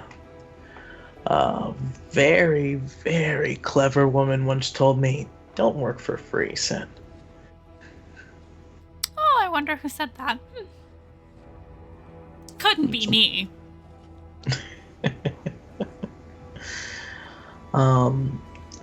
I think Sin sort of brings... I don't think Sin's let go of this hand yet. Okay.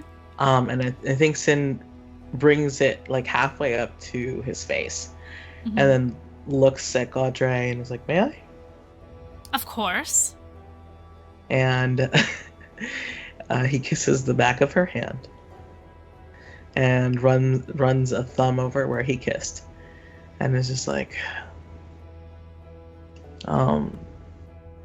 so I'm not gonna be here. Close your window. I will. Okay. And I'll go. As you're leaving, do you leave out the window or do you leave out the front door this time? I think he leaves out the front door this time. Okay. She will call after you and say,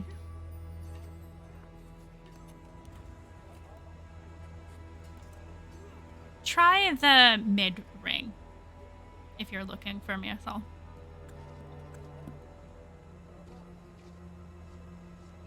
Mandy, are you speaking right now? Because I can't see. I can't hear you. was. Oh. I said try the mid ring if you're looking for Mirathol. Okay. Yep. Yeah, didn't hear that at all, dear. Ah! Microphone.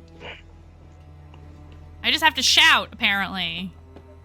Sorry, dear. It's okay. It's stupid hardware stuff. Yeah. And I think Sin's gonna. Oh, fantastic! Oh, I'm glad the carpe had it. Skype is a dick. That's all I gotta say about that. Yeah. Cancellation. Yeah, I think Sin heads towards the mid ring then. Okay. Sort of like on this positive out, he's gonna like start springing, like he does his like, head to the rooftops like he did when he was a lamplighter and like. Yep. Give me an investigation check with advantage because this is your home turf. Oh, thank God for that advantage, because that was a 5 on the die. This is a straight check. And that is a 19. Very Thank good. you. Woo. You slink along the rooftops, the damp roof tiles, and avoiding the thatched roofs, as you've learned over the years. Not a good idea to jump on those. And before long, during your journey hopping about, you hop from the outer ring over the wall to the mid ring. You've done it a million times. The guards fucking hate it when you do that. But it's you, and you're pretty much the only one who's swift enough to hop over the walls. Something you never show the kids that you can do, even. And before long, it doesn't take long, you spot Mirathol atop probably hanging out on the roof like a roof across from the All-Mother Temple. So, like, in the same vicinity as where the Veil of Night archives are, in terms of, like, where in the mid-ring it is, but not the roof of the archives, a roof nearby. Gotcha. And they seem to be watching over some junior lantern lighters who are busy at work.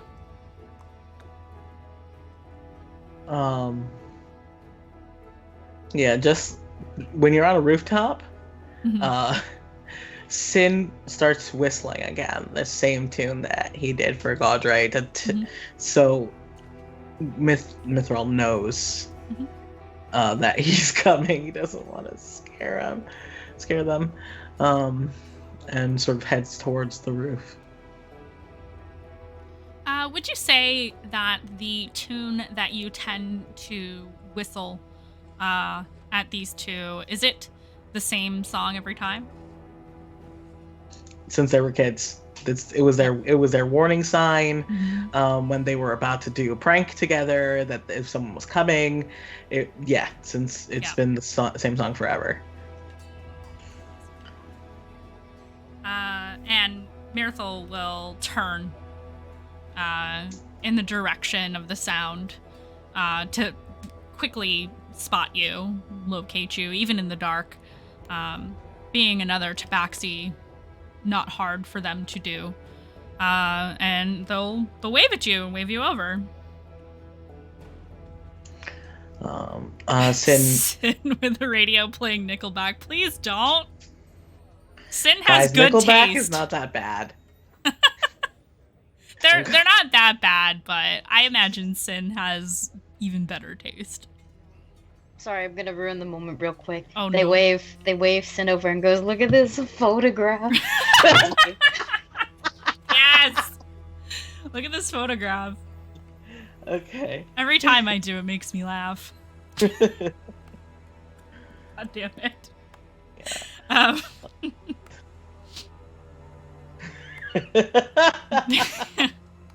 Look at this graph. Oh no.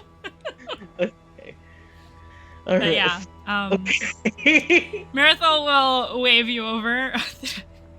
This is how you remind me to never make fucking Nickelback references during stream. Jesus Christ.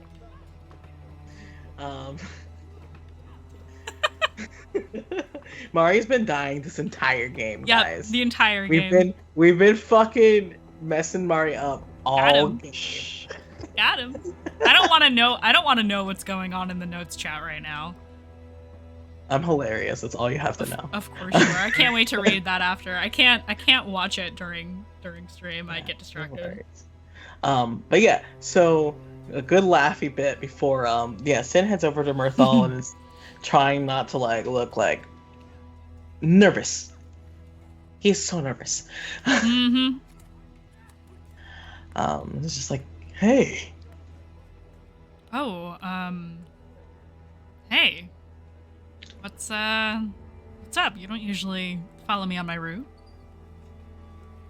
Well, something came up yesterday, and so I wanted to talk to you. Oh, one sec. And they will, the figure before Sin, for the folks at home, is a taller, vaguely masculine looking tabaxi who basically looks more like one of those all white cats that has two different colored eyes, green and blue. I don't know if there's a special name for that. I don't know anything about cats, but that's what they look like. And they will pull from their belt a little pan flute and toot toot on it, and the kids look up, and Mirathol says, keep going ahead, I will catch up, and don't use this as an excuse to slack off, please. Go to the next set. And they're like, yeah, okay, and they like skitter off into the night, because they're down, they're not on the rooftops, they're down in the street. So they head off with their equipment off to the next section of the city. Prometheus, thank you so much for the raid. 5 sweet beans. So many raids tonight. Thank you so much, everybody. And Mirathol turns to look at you and says, is this like a walk and talk kind of thing? Do you want to sit down? Probably sitting down. Cool, sitting down. That means it's bad news. Okay, I'm gonna sit right here. I'm gonna sit on the edge of the roof. And Sin sits right next to them. Right next. And sort of like kicks his legs out and like drums them against the wall of the building. And it's just like, I got a job request from the Caligashire.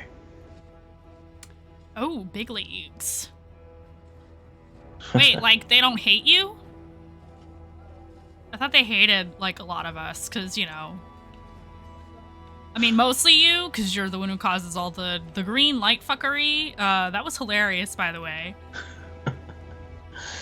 Yeah, I didn't expect, Tani was so fast and then started giving more out to, like, some of the other kids when they crossed her route. It was fucking hilarious.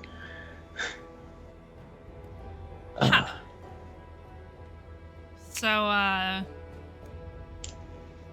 yeah, I don't know if they hate me. I mean, if they hired you for something, they either want you out of the city because they hate you, or they want your skill set, just not pulling pranks. Maybe, probably. I don't know. I don't know shit about them. I don't care. Yeah, they suck. They kind of do. I mean, you know, they make sure people are housed and not hungry, and that's cool, but, like, otherwise, all the secrecy and shit, it's kind of annoying. Sin just looks guilty and nods. Let me guess, you can't talk about it. So you're leaving and you can't talk about it, but you're leaving. Yeah, you've been leaving the Vale. Yeah. Yep. Figured. figures. They will kick their feet a little bit. You know, I think if you had caught me when I'm not already like on top of my game, working in the middle of my shift, I would probably be pretty fucking upset right now. I'm actually pretty fucking upset right this moment. But I don't want to be a dick to you right before you leave. So I'm just gonna say I will miss you. And did you talk to the kids already? Yeah. Okay, I cool. took them out for Did you talk breakfast. to Gaudry? Yeah. She mad? She's not mad. She definitely hit some sore points, but you know, Gaudry. Yeah, that's probably gonna be a talk later, I'm sure. Always is with her, you know. Sorry, that's a little weird. I forget sometimes.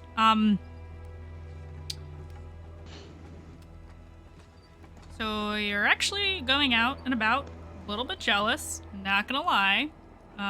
We're doing that whole sharing our feelings thing, like we're supposed to, right? So, this is me, doing that. I'm just gonna word vomit at you, until you tell me to stop.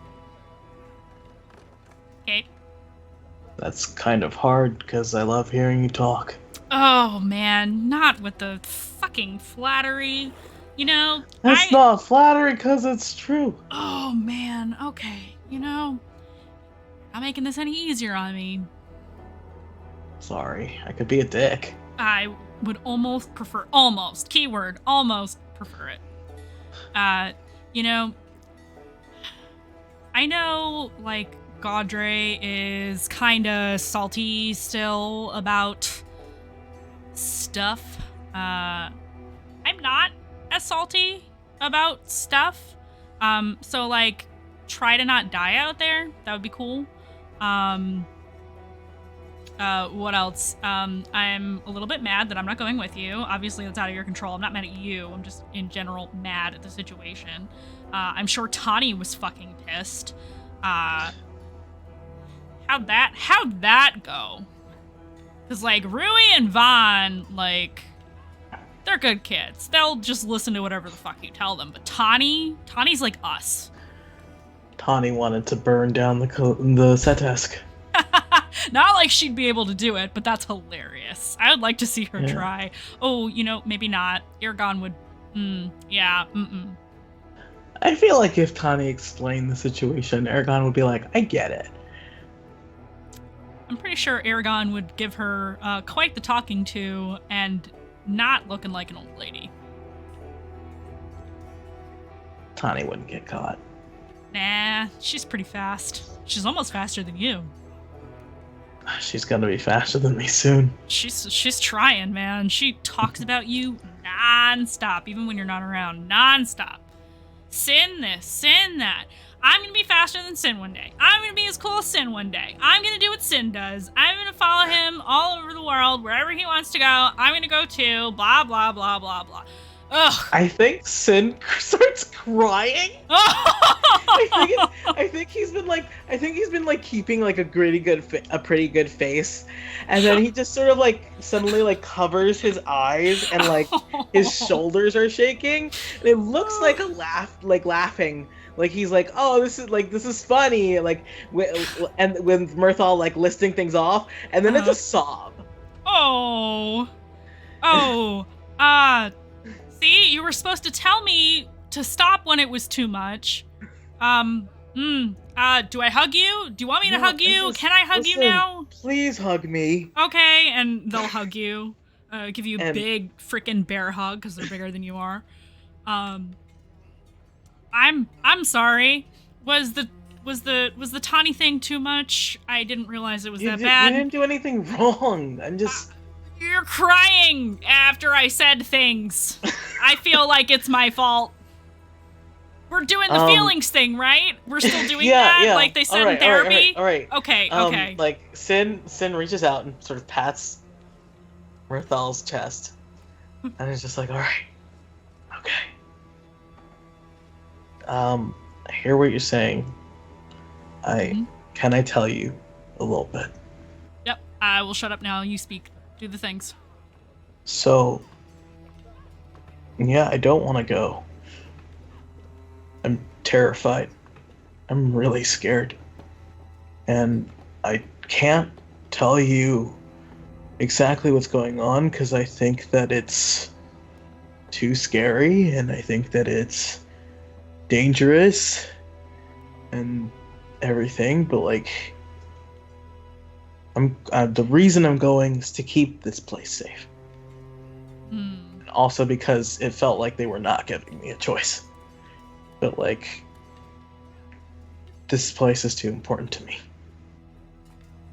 So yeah, I'm scared out of my goddamn wits. And I feel like I might let everybody down.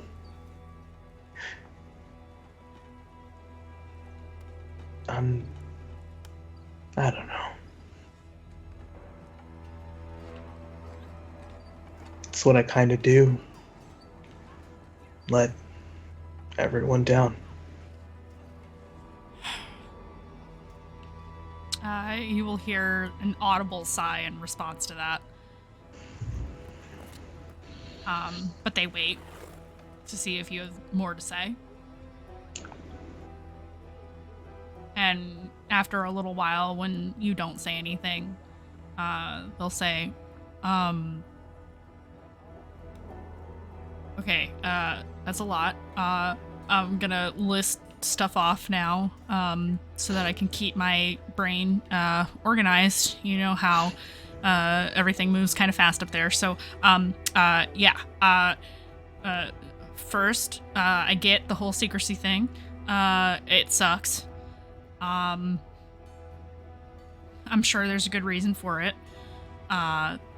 As much as we bitch about the Kligo Shirei, they don't do anything without good reason, even if we don't like it in the moment. It is what it is. I'm sure we'll find out eventually. Hopefully whatever the scary thing isn't too late by the time we find out what the fuck that is, but okay. So I'm gonna move on from that because I don't want you to feel pressured because I'm not asking you to tell me anything. Secondly, it's okay to be scared. You know that. I think, don't they say, what's that thing in Godry's book about heroes and stuff that heroes do the thing even though they're scared and that's what makes them brave? That's like the honorable thing to do, or something. Calling me a hero? You know what? Take the compliments while you can, bud, because, just shut up and take it, okay? Just listen to what I have to say now. Oh, dear. Right? So, don't. Godry will be so mad at me. Don't flirt with me right now. I can't do that. Sorry. Defense mechanism. I know, it's mine too. It's very difficult not to just flirt with everybody all the time, but Godry doesn't like it, so I'm gonna shut up now. Anyway, brain getting off track. I do that a lot. You know, I can't focus on stuff. It's fine. Don't flirt with me. It's okay to be scared. I believe in you. They picked you for a reason. And you're gonna do the damn thing, and you're gonna come home, and it's gonna be fine. And, for what it's worth, I don't think you're a disappointment. Like, just because our stuff didn't work out doesn't mean that you're a disappointment, like, automatically forever. Like, I take, what's that word Godry uses? Umbrage. I take umbrage with that. That means I have a problem with it, right? I think that's the right word. I don't know. You're right. She's been trying to get me to read more. I'm trying to do the book thing. I don't like it very much, but I don't want to make this about me. I take umbrage with that.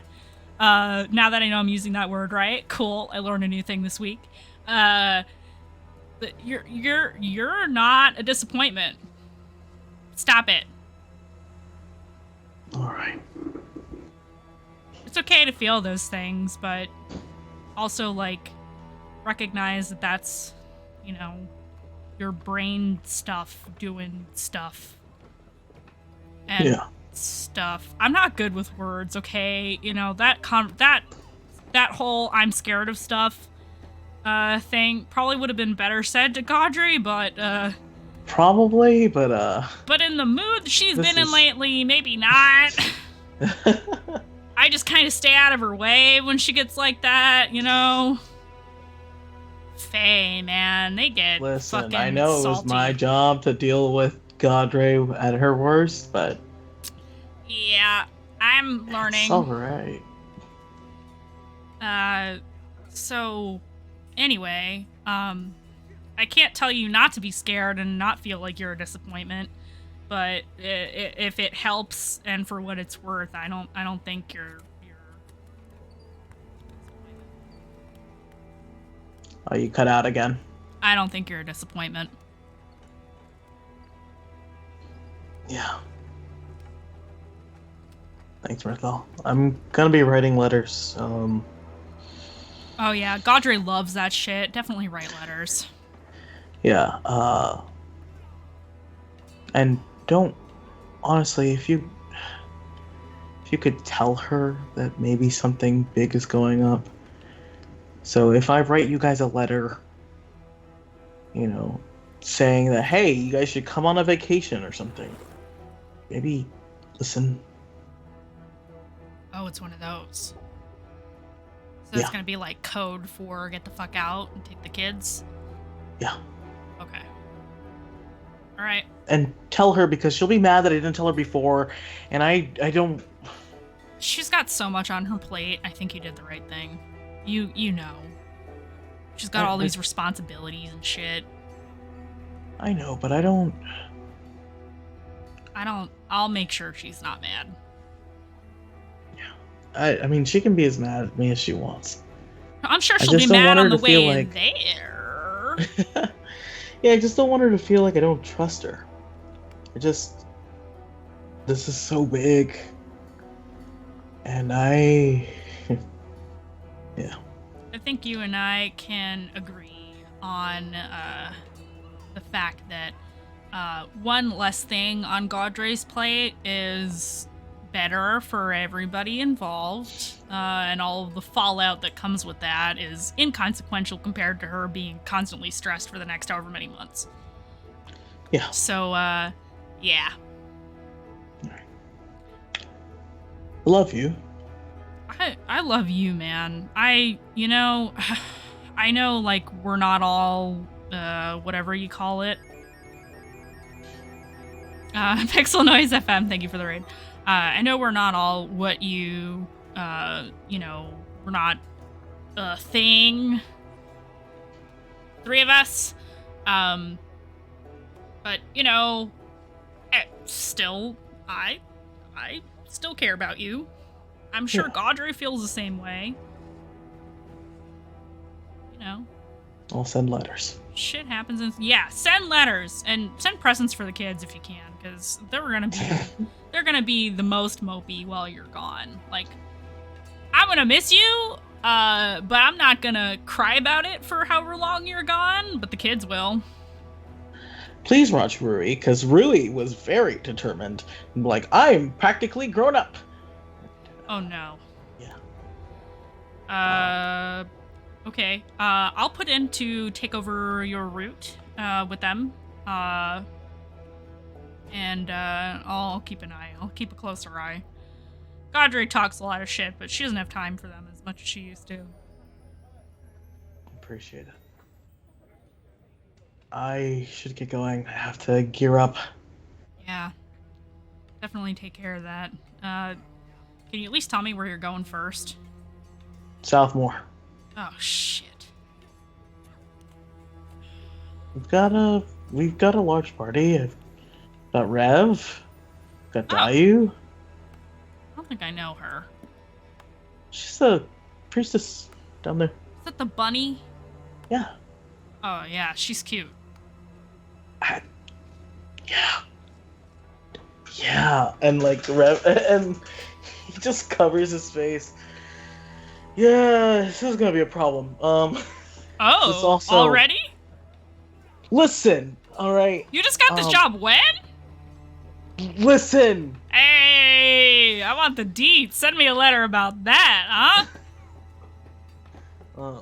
I'll discuss it and Sin to avoid any further like needling. Yep. Just jumps off the roof to get away. Oh, okay. That's how we say bye now. Love you too, fucker. I already said I love you. Bye. Yeah, bye. Gear up or whatever you hear in the distance as you run off into the night.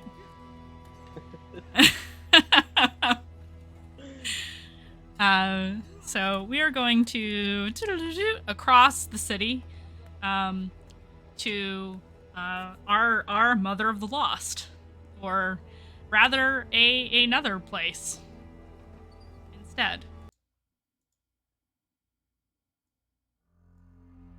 Oh shit, it's time. Yeah, it's time. It is time. It is time. Uppies, big woman, uppies. Uppies, big woman. So I'm going to reiterate a little bit where we left off because it's been 2 weeks. You fell into that liminal space that belongs to the star. In fact, I don't remember if we established this last session. Is this the first time you've spoken to a Lunasuran? Second, I believe. Second time. Okay. Yeah. Second time. Especially like this. Yeah. Yeah. Because there's always signs, right? But yeah, it's usually signs that I deal with. I have not spoken to her face to face in a bit of time. Probably not since you arrived in the Vale. Yeah. So you fall into that liminal space where the rather large, imposing, even figure of a Lunasuran appears, and she gives you a little boop on the snoot, and she says, "You are going on quite the journey. Why are you so hesitant?"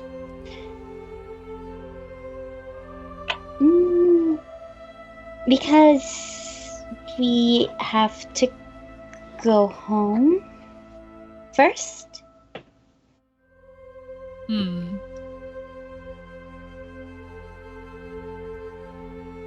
It's hard for you to go back to where she was.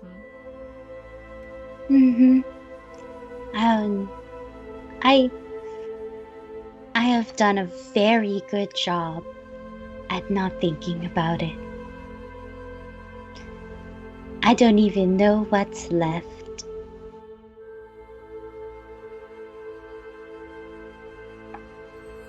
She will watch you as you speak and nod a little bit.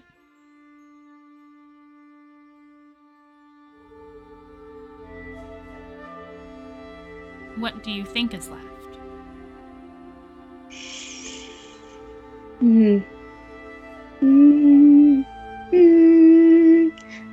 She does little biscuits on her chest, like with her hands, and just goes, in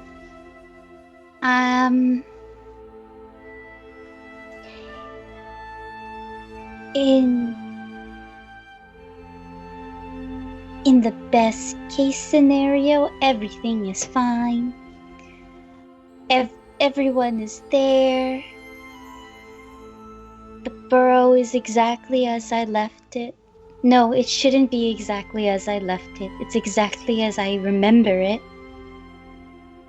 But I will never get the best case scenario. So I don't know what I want. She nods. I think it would be best that you go and find out. You can't run away forever, Daiyu. I can try, She does a little finger crossies. Like, haha.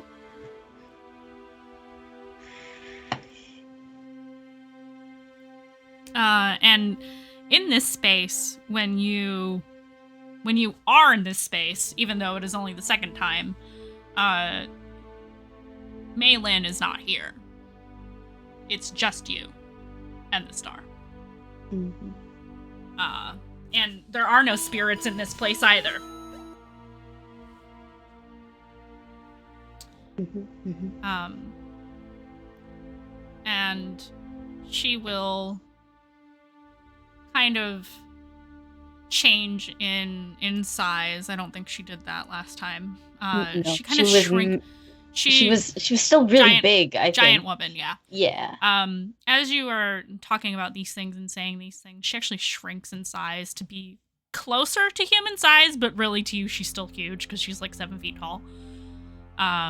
Rather than like, skyscraper tall.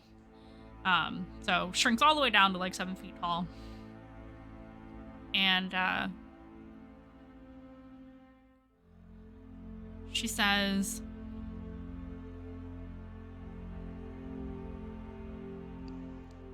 as much as I appreciate a good joke, you will be learning much. And I hope that you don't shy away from it.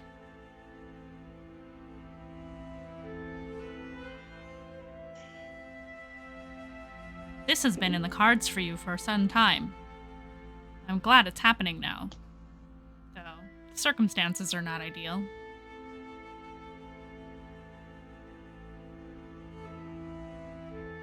What do you mean by in the cards for me? You were always going to go back. Whether it's to visit or to stay.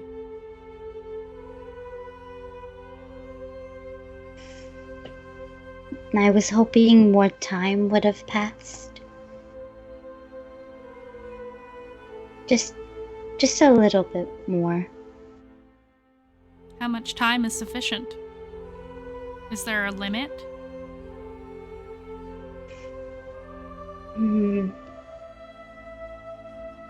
No. I don't know. It's okay not to know.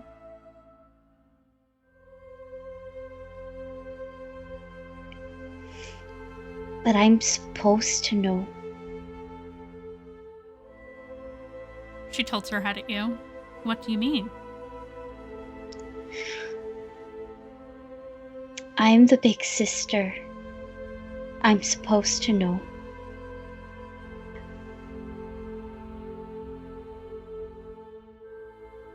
I don't mean for this to sound crass. And I don't know if you know this, but I was like you once, before I was this. But you are the only sister now. And it is okay not to know. It was okay not to know before.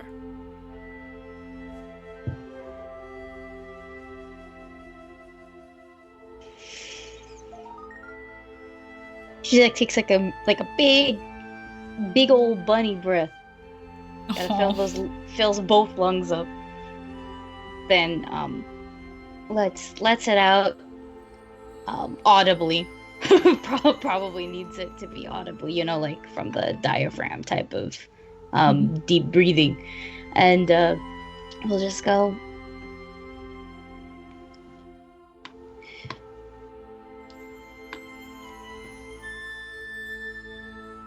there's more, but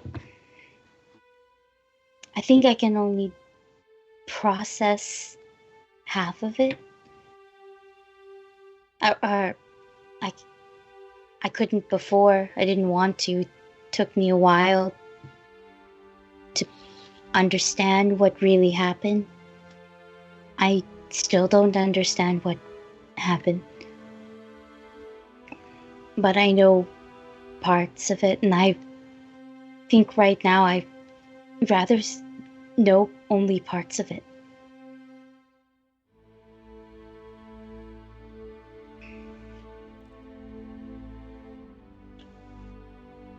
She will let that hang in the air in silence for a little bit. And say, there was a time when I would have told you anyway, but that time has passed.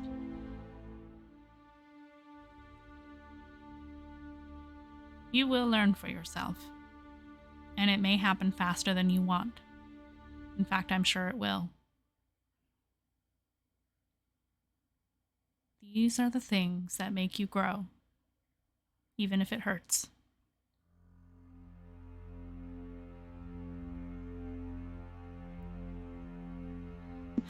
Well, we're here now, so is there anything you want to know?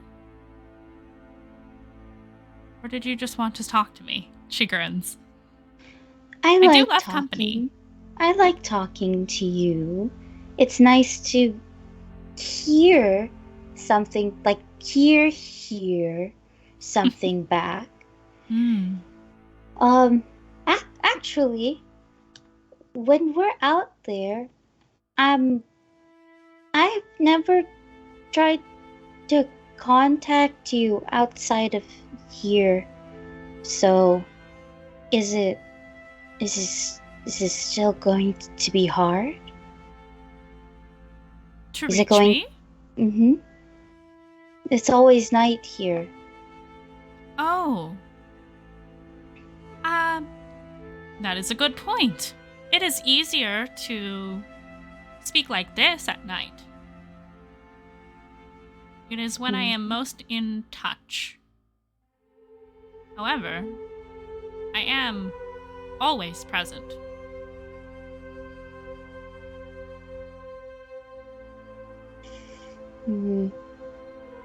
What if there's no moon? Because sometimes the sky does that.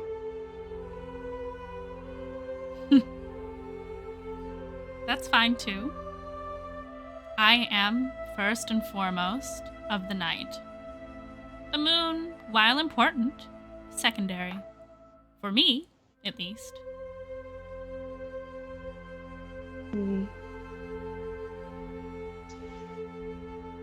Okay. I don't think I have any more questions. She will tilt her head at you and look at you with large, black, alien eyes, full of stars and galaxies, and kind of look you over for a moment. She looks a little sad. And she says,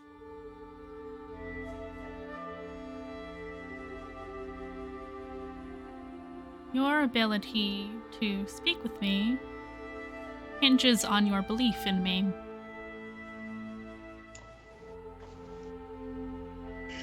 Well, why wouldn't I believe in you? There are those who don't. I had, in my early years, eons ago, when I first became this, she motions to everything around you, I had a single follower, and she believed in me more than armies could believe in a cause. That is the kind of faith that allows you to speak to me often.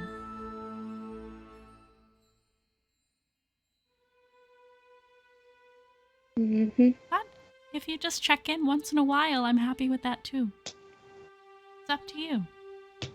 Even if I have no good questions. It's better if you have questions. I'm talking, but I mean good questions, like questions that the teacher will go, yeah, there's no bad questions, but then you ask a question, your teacher goes, that's a bad question. Let's just say bad questions don't exist. Now, if you ask me what color the sky is, I might roll my eyes at you. Who's gonna do it? Because right now the sky is black. Because she motions to everything around you. We're here in the Sea of Fallen Stars where I reside, you know. Not that I expect you to know what that is. It is worlds and worlds away beyond your understanding and comprehension, but that's all right. No, I can picture it. Now, don't ask me for a puppy, because not doing that again. No. Not a kitten either. Not again. Okay, no pets. No pets. You have to find your own pets. Don't ask me to conjure any up for you. I don't do that anymore. Could I ask you? Don't ask for a unicorn. Just don't ask for mounts. Don't ask for not living things. So I can ask you for dead things? What kind of dead things do you want? I might have to bargain with another god for that. You want a sad answer? You want a funny answer? Oh, you mean oh, that's depressing even for me. Yep, only one dead thing I want. Cultivate your power, and we can talk about it. Yours go up, okay. Okay, I have ideas now. I do have one question though, but it might make her mad.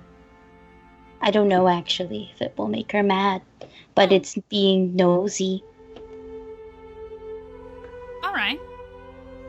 Ask. Why is she here with me and not with you? Oh. She gets a little bit of an interesting look on her face. That is a difficult one to explain. Sometimes people simply do not move on. I imagine if I had to hazard a guess, it's because of how she died.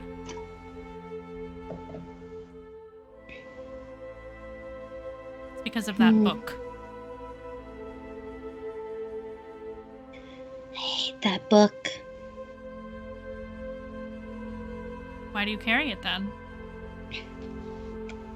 Because she chose to give it to me instead of Ron.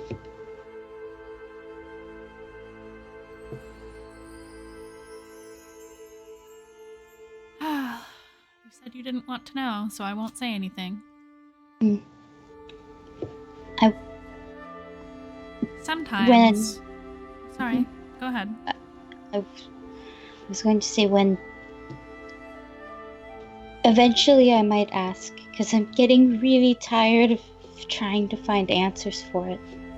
But I also am very bad at searching for the answers. Not for much longer. Oh boy. No, I don't like that. It's a non-answer answer. She grins at you. It's a not answer. That's actually, it's not so bad. I am also a goddess of trickery, you know. I can't not joke about these things. You see, the tapestry, I see the whole thing, and you only see a thread.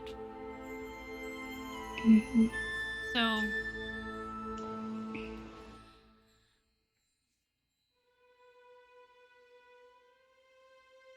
I can speak generally about mortals. How about that? Some of you become attached to something or someone or a place. And sometimes you die in that place or with someone or with something. It cannot help but want to stay. And far be it for me to force someone who wants to stay to leave. It's not my job anyway.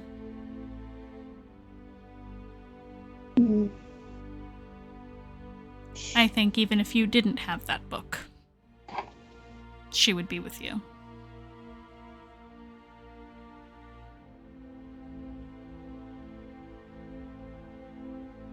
Okay. She will reach out and gently touch your cheek for just a moment. You can't even feel it. Like, you can see her hand touching you, but you can't feel anything. And she'll pull it away and say, "You think you are bad at looking for answers, but you haven't really been looking. You will have no choice but to see when you leave.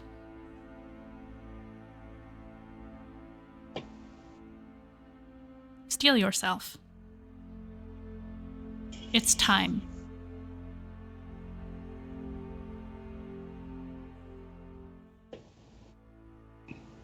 Now, I heard a rumbling on the wind that a friend of yours wants to have milk tea. And so, I don't want to keep you, because who doesn't love milk tea? Have some in my honor, will you? Or leave some on the altar for me. I like that. Yes. Do you want the purple one? Oh, Taro yes. flavored. Yes. Purple like me, of course I do. It is my favorite color, you know. She'll smile at you and say, "This is going to feel weird." And then, whew, you feel the sensation of falling, and then, whoa, into your body. All right. So, when some prey animal gets scared, they just play dead. And so during the infinite fall, Daiyu was like, "I accept this." I accept this. I am dead now. Yep, just like when you choose to roll down a hill, when you're like that is the best way to put it. That is what she looks like. She's just okay. Not like I can fight it. I'm falling forever. Yeah, you know that sensation you get when you feel like you're falling in a dream and you feel like you fall into your bed? You ever have that? It's just like that, but longer. I think however I decide to come to, I choose, like, if I'm on the floor, for example. Like, let's you're say in I'm the like courtyard playing. still. Yeah, like, let's say, I'm pretty sure I was seated, actually. I think you were, sitting. like, kneeling, yeah. Yeah. I will choose to, like, slump down a little bit and perhaps lie on the floor once again, like how I've done beforehand. Yeah. And just, yeah, like, I mean, this is a very, very literal way to ground myself, but also, you know how when you go into shock and sometimes different things come back before the thing that should come back first, like I'm not falling. Yeah. Yep. So I'm like on the floor. So you have some floor time. Just have some floor time, some appropriate floor time. Maybe I even like give myself a pep talk while I'm down there, like even if I was falling forever, it's not like I was ever gonna fly. This is close to flying. You know, it's not so bad. What's worse, bugs could be here. And I like bugs, so if they were here, it wasn't gonna be that bad. You know, it's just like that until she's like, okay, I can get up. Oh my God. I will say... Can I offer you something, Aki? I don't know how long this has taken, but since we were like... in the mortal world. Oh, wow. So, if time shenanigans... if by the time you've gotten up and done all this, Sin has been awake for hours and is across from the temple, could Sin come across you doing this fucking like pep talk? If Mandy will allow. You know what? I will allow it. Okay. Thank you, Daddy, Madam. God damn it! I was waiting for it. You know what? I was gonna say, I don't know, because it's on the other side of the city. But you know what? I'll allow it. Oh wait, I wasn't in front of this temple. I was in You front of. were in front of the temple of the All Mother, not our Mother of the Lost, but if you're running around to like blow off steam and like calm yourself down, we could say you're over there. Yes, Yeah. DM stands for Daddy Madam. It's canon now because Akino. Yeah, I think like Sin had like walked in to like look for his friend, and it just sort of like was like sort of like stopped and staring, and when Daiyu like gets up, Sin's just sort of there like, I don't know what to say in this moment. I look at you, looking at me, looking back at you, and go, you have caught me. Are you okay? Yeah, you just needed some floor time, you know, to like calm down. That's fair. Do you want more floor time? No. All right, because like I was thinking of like if you like fell asleep in the courtyard, I could like lie down next to you. That way, people thought it was like chilling, instead of thinking like you were weird or anything. That's okay, they already know. True. What are they gonna do? Make a list? Because they have. And that's okay. Are you sure that's okay? Because I could punch someone. No, Like- it's okay. I've signed the list. They I- know I know. There is power to it. You are definitely powerful, dear. And Sin sort of walks over. And it's just like, yeah, did you guys sleep all right? Was breakfast served okay? Thank you for that. Did you do your things? Yeah. It did. Did you want like a blessing? Could I ask for a blessing for other people? Mm-hmm. Alright. And yeah, I'd like a blessing for the people I consider my family right now. Mm-hmm. Yeah, that would make sense. Let's put... How many people are we talking? 5. 5? Okay. And she'll like go into her like little bag of things she's hoarded and collected over time, and I want to say they are 5 incredibly random things. One of them is like a really nice looking rock. Like, just, you ever find one of those smooth rocks and you're like, yeah. God damn, that belongs in an aesthetic vase.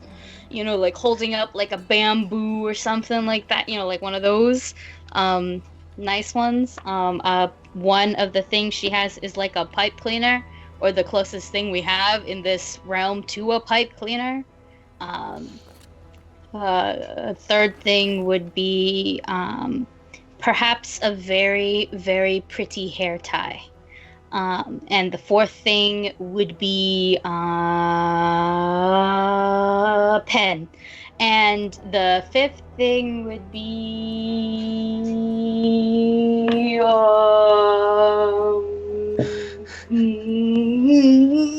I don't have A leaf. things that make... A leaf! A leaf! I just and pick it from the sticks and- fucking garden. Yep, there you go. Perfect. I gather my 5 things. I gather my 5 She's things. powering up. I gather my 5 things. I pick up a bowl. I put them in the bowl. I put the bowl in front of You put the bowl in the microwave. Illuminacer's. Don't be silly. Microwaves don't exist yet. I think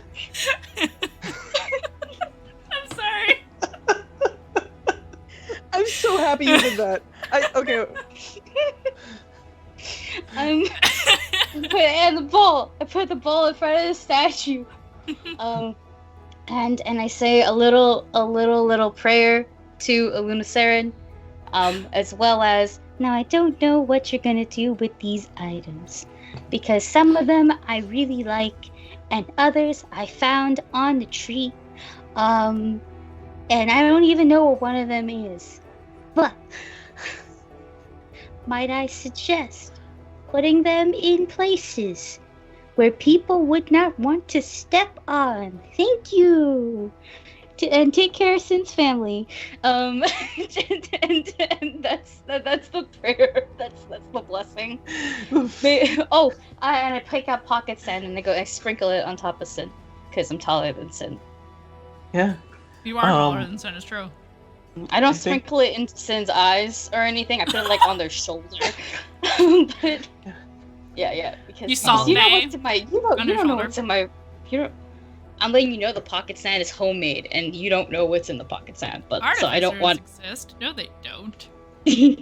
Not in my fantasy world. Yeah, what's an artificer gonna do? Science? Hell no. The only person who's allowed to do science is Sin.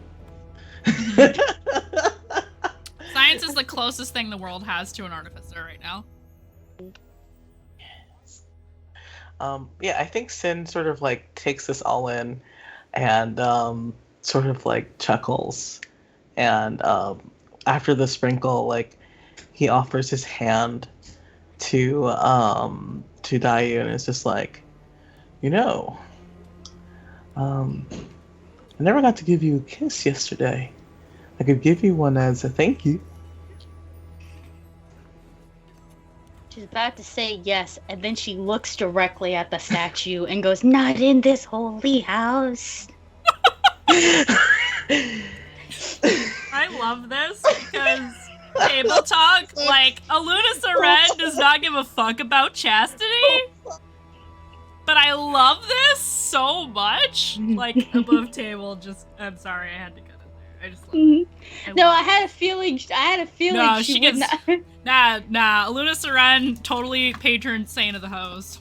Does not give a fuck. I feel like any deity in your setting would not give a rat's ass if we do a little smooch, in the temple or anything like that, right? But I just okay. I just like the idea of one half of it is being like the Christian Minecraft server meme. I really like doing that meme. And the other half is on the off chance that she was like, yeah, let's go. Come on. Cause I'm like her follower, and it's like, you gotta root for the little guy. And she's like, yeah, let's go get bitches. And then you can't see me get bitches, even though you totally can see me get bitches. It's just not a front row seat anymore. Yep. The last part, I got a little lost, but I feel the energy. Yeah. No, it's like, because she's a god, right? So she can, it doesn't matter if I'm like in her house or out of her house. She always has a front row seat. Exactly. It's just on the off chance that she was like, and then now she's a little disappointed. I just want to tilt my god a little bit. Just move the statue slightly, looking away. I move her just a bit to the left. One of those vibes. I think Sin just sort of was like, oh, okay. Yeah, I mean, there anywhere you want to go? The universe says somebody wants milk tea. Okay. Like, Sin's not gonna question it. Sin's just like, all right, and offers his arm. I will accept the arm, and then I'll go. Let's also get everybody else for the milk tea, because I only know someone wants milk tea, but I don't know who. Fair. If they're walking by whatever opening that Rev comes back through the Yeah, that's actually a good question, Rev. Do you stay at your mom's until the next day, or do you go back to the city? Yeah, you said that you stayed overnight, right? Yeah, I think they end up staying overnight. Like, it wasn't their plan, but it just sort of falls out that way because they spend so much time talking job. Yep. So the two of you walk to Hoshi Tea House and arrive roughly at the same time that Nikita does. Aurora, nowhere to be seen. Revelation, nowhere to be seen. Oh, you guys are here. How? Okay. And I look at Sid and I go, the universe. Yeah, I'm a fan. Mm-hmm. I was told to try some milk tea, so now I'm here. By the universe or by something else? Eragon. What'd you say? Sorry. You're gone. Eragon, yes. Oh, is that basically the universe? Because they're like the law. I don't know if the law is the universe, but that feels like a conversation too big for my capability right now. That's fair. You okay, darling? I might be after I try some tea. Cool. We could smooch. And just sort of winks. Don't get your hopes up. Yes. Remember, you owe me. A smooch? Uh, I love we'll this. see how I redeem that, but I get to pick what it is. As So, you wish. Oh, right. before we wrap up for the night, oh my god! Ah! Oh my goodness! What is An happening? anonymous gifter gifted 5 tier 1 subs to the community. Thank you so much, anonymous gifter. So Oh, no. nice. We have a whole ass hype train. Ooh! Oh no, my alerts are broken. It's going to do the thing for each and every sub now. Even though it's not supposed to do that. It's supposed to do one alert for all of those things. Okay, this is fine. I have the volume way turned down on it now, so it's fine. So you all head into Hoshi Tea House. And the last thing I'll ask is what kind do you get? You get classic milk tea? Do you get the taro kind? Do you get taro rather kind? I'm going to Other get classic. Classic for Nikita. I'm gonna 1 second. What kind is Sin getting? Are you getting the classic kind too? Sin is gonna get. It's unfortunate because Sin's gonna get whatever Daiyu is getting. Just gonna copy whatever she ends up getting. Yeah, because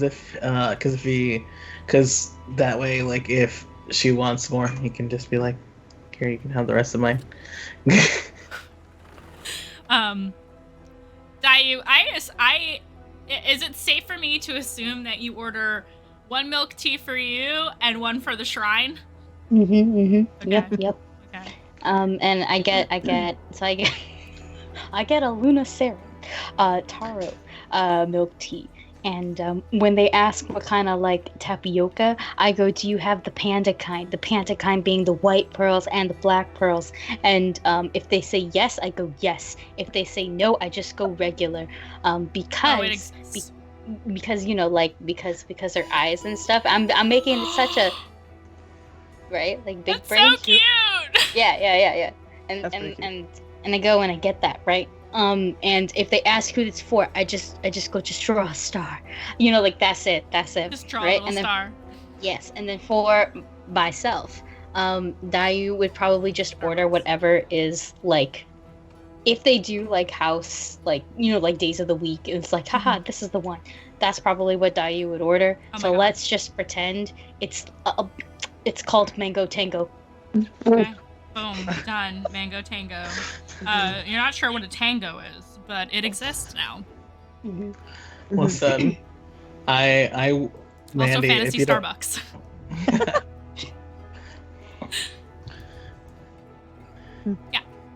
Yeah, Sin also gets a mango tango because he's copying Daiyu. I love this. Yeah, and I think just spends like the time just sort of like healing from like his very heavy morning by being a flirty little gremlin. Oh, at some point I will ask, did you want the smooch now, or did you want it later? Sin's trying to smooch you too? Mm-hmm. Okay. Is that not okay? No, it's fine. I'm just curious. Do you want one too again? Or I'm do you feeling left out? No, I'm fine. I just want the tea. Okay. Are you guys going to do I this mean, right me here at the too. table, or I mean, In front of your milk tea, maybe. I don't know. in front of my salad? I mean, Sin does say like if the possible option is both, I won't like shy away from that. Well, I don't know if you want both. Yeah. The later means the future, and we don't know what the future has installed, so maybe you won't like me after this. Daiyu. And I think Sin just sort of like looks over at Daiyu and sort of like leans in a little bit and it's just like, I like you just the way you are. And, you know, whatever we learn, I'm just glad you're my friend.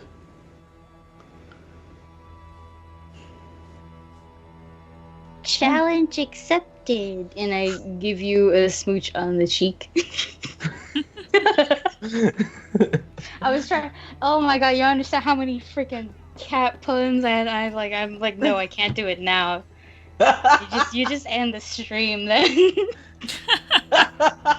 won't even say goodbye. You would just bye. We're done. We're done now.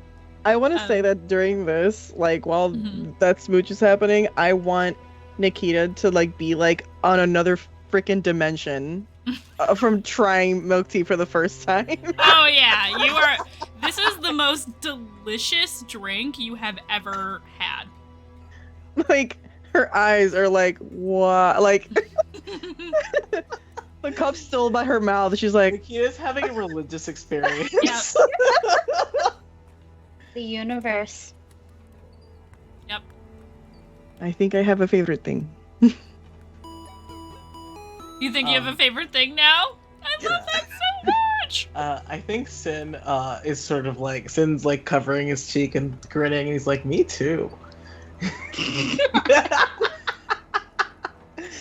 She literally goes from like out of this world to like half lit, and staring at you like in a little glare.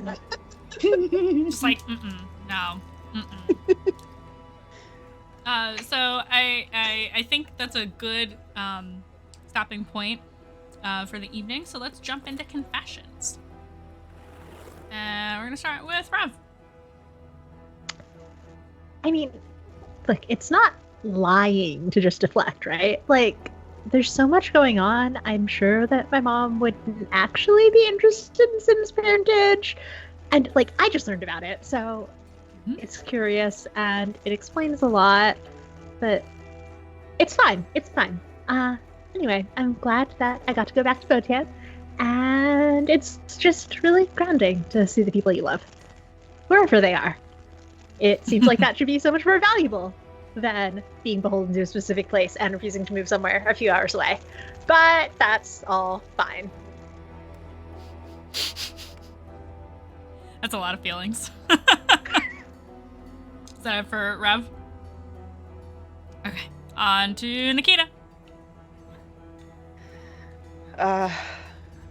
It's nice to have a connection now. I think I understand why people like it so much. Kind of crazy that it's a dragon, but I'm happy. I'm happy right now. I think that I'm going to learn to appreciate what is here and hold the memory of what is no longer here. Also, milk tea is fucking delicious. Understand. Oh, are you muted?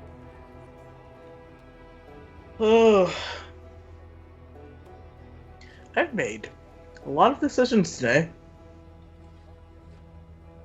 A lot of decisions today.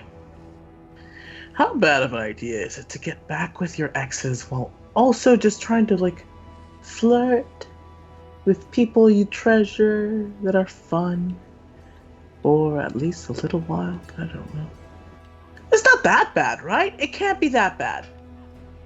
Right? Is it? On to Daiyu. Okay. Wow, a lot. It was nice to see my goddess again, actually. I'm lucky I have one of the more chattier ones. I heard that the others are kind of boring. But that's okay because I'm not here to judge. I wouldn't want to talk to everybody either. But I'm glad I can talk to her now, and I have an idea of how to talk to her again. She says, as long as I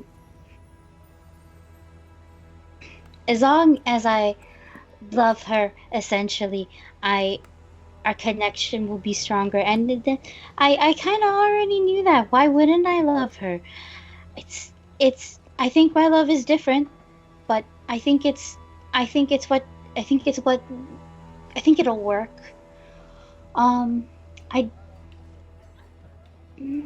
But I don't think I'll be the best thing for her.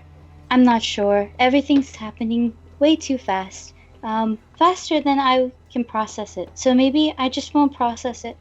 And I'll just be like the tapioca pearls in the milk tea, either really great or a minor nuisance. Yeah. Also, Sin is warm. Aw. Yes, that's a Bulbasaur in the background. Sorry, I'm gonna detour. Bring him to the front. Bring him to the front. Show us the boy. His name is Bulby. He came with a little hat and a little scarf because he has to be ready for the cold Canadian winter. But sometimes he gives his scarf to the Leafeon plush because the Leafeon plush was not ready for the cold Canadian winter. But that's what he does. He's actually really big, and he's actually heavy. And yeah, this was like the best birthday present I ever got. So yeah. Love me some Bulbasaur. Thank you all for playing. Thank you so much for being here. Thank you, chat. Thank you for all the raids and the bits and the subs and the gifts and the things and the stuff and the follows and the just thank you all.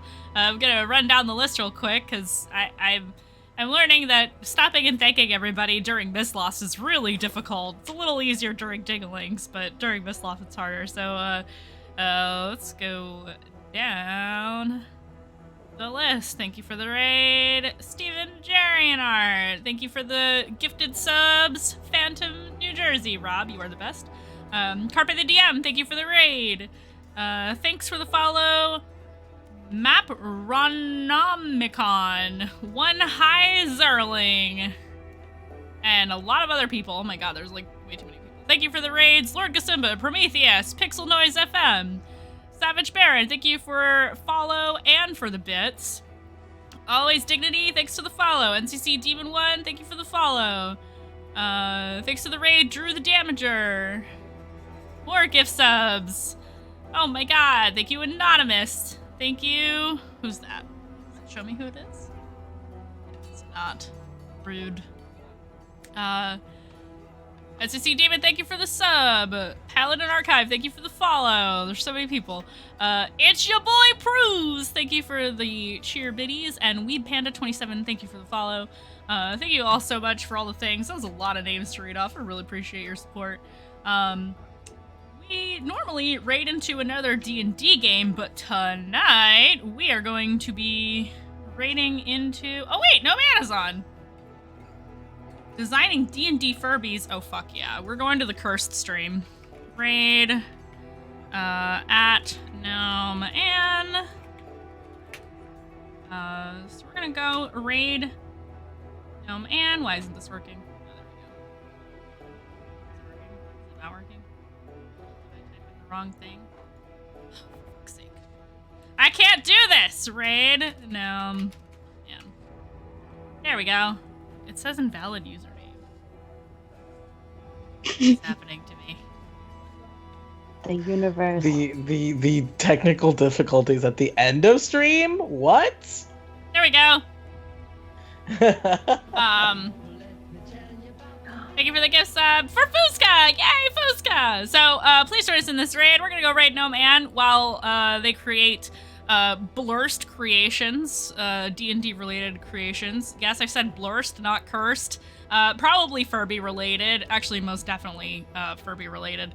And so if you would like to witness that kind of shenanigans, definitely join us in this raid, and we will see y'all next week. Bye!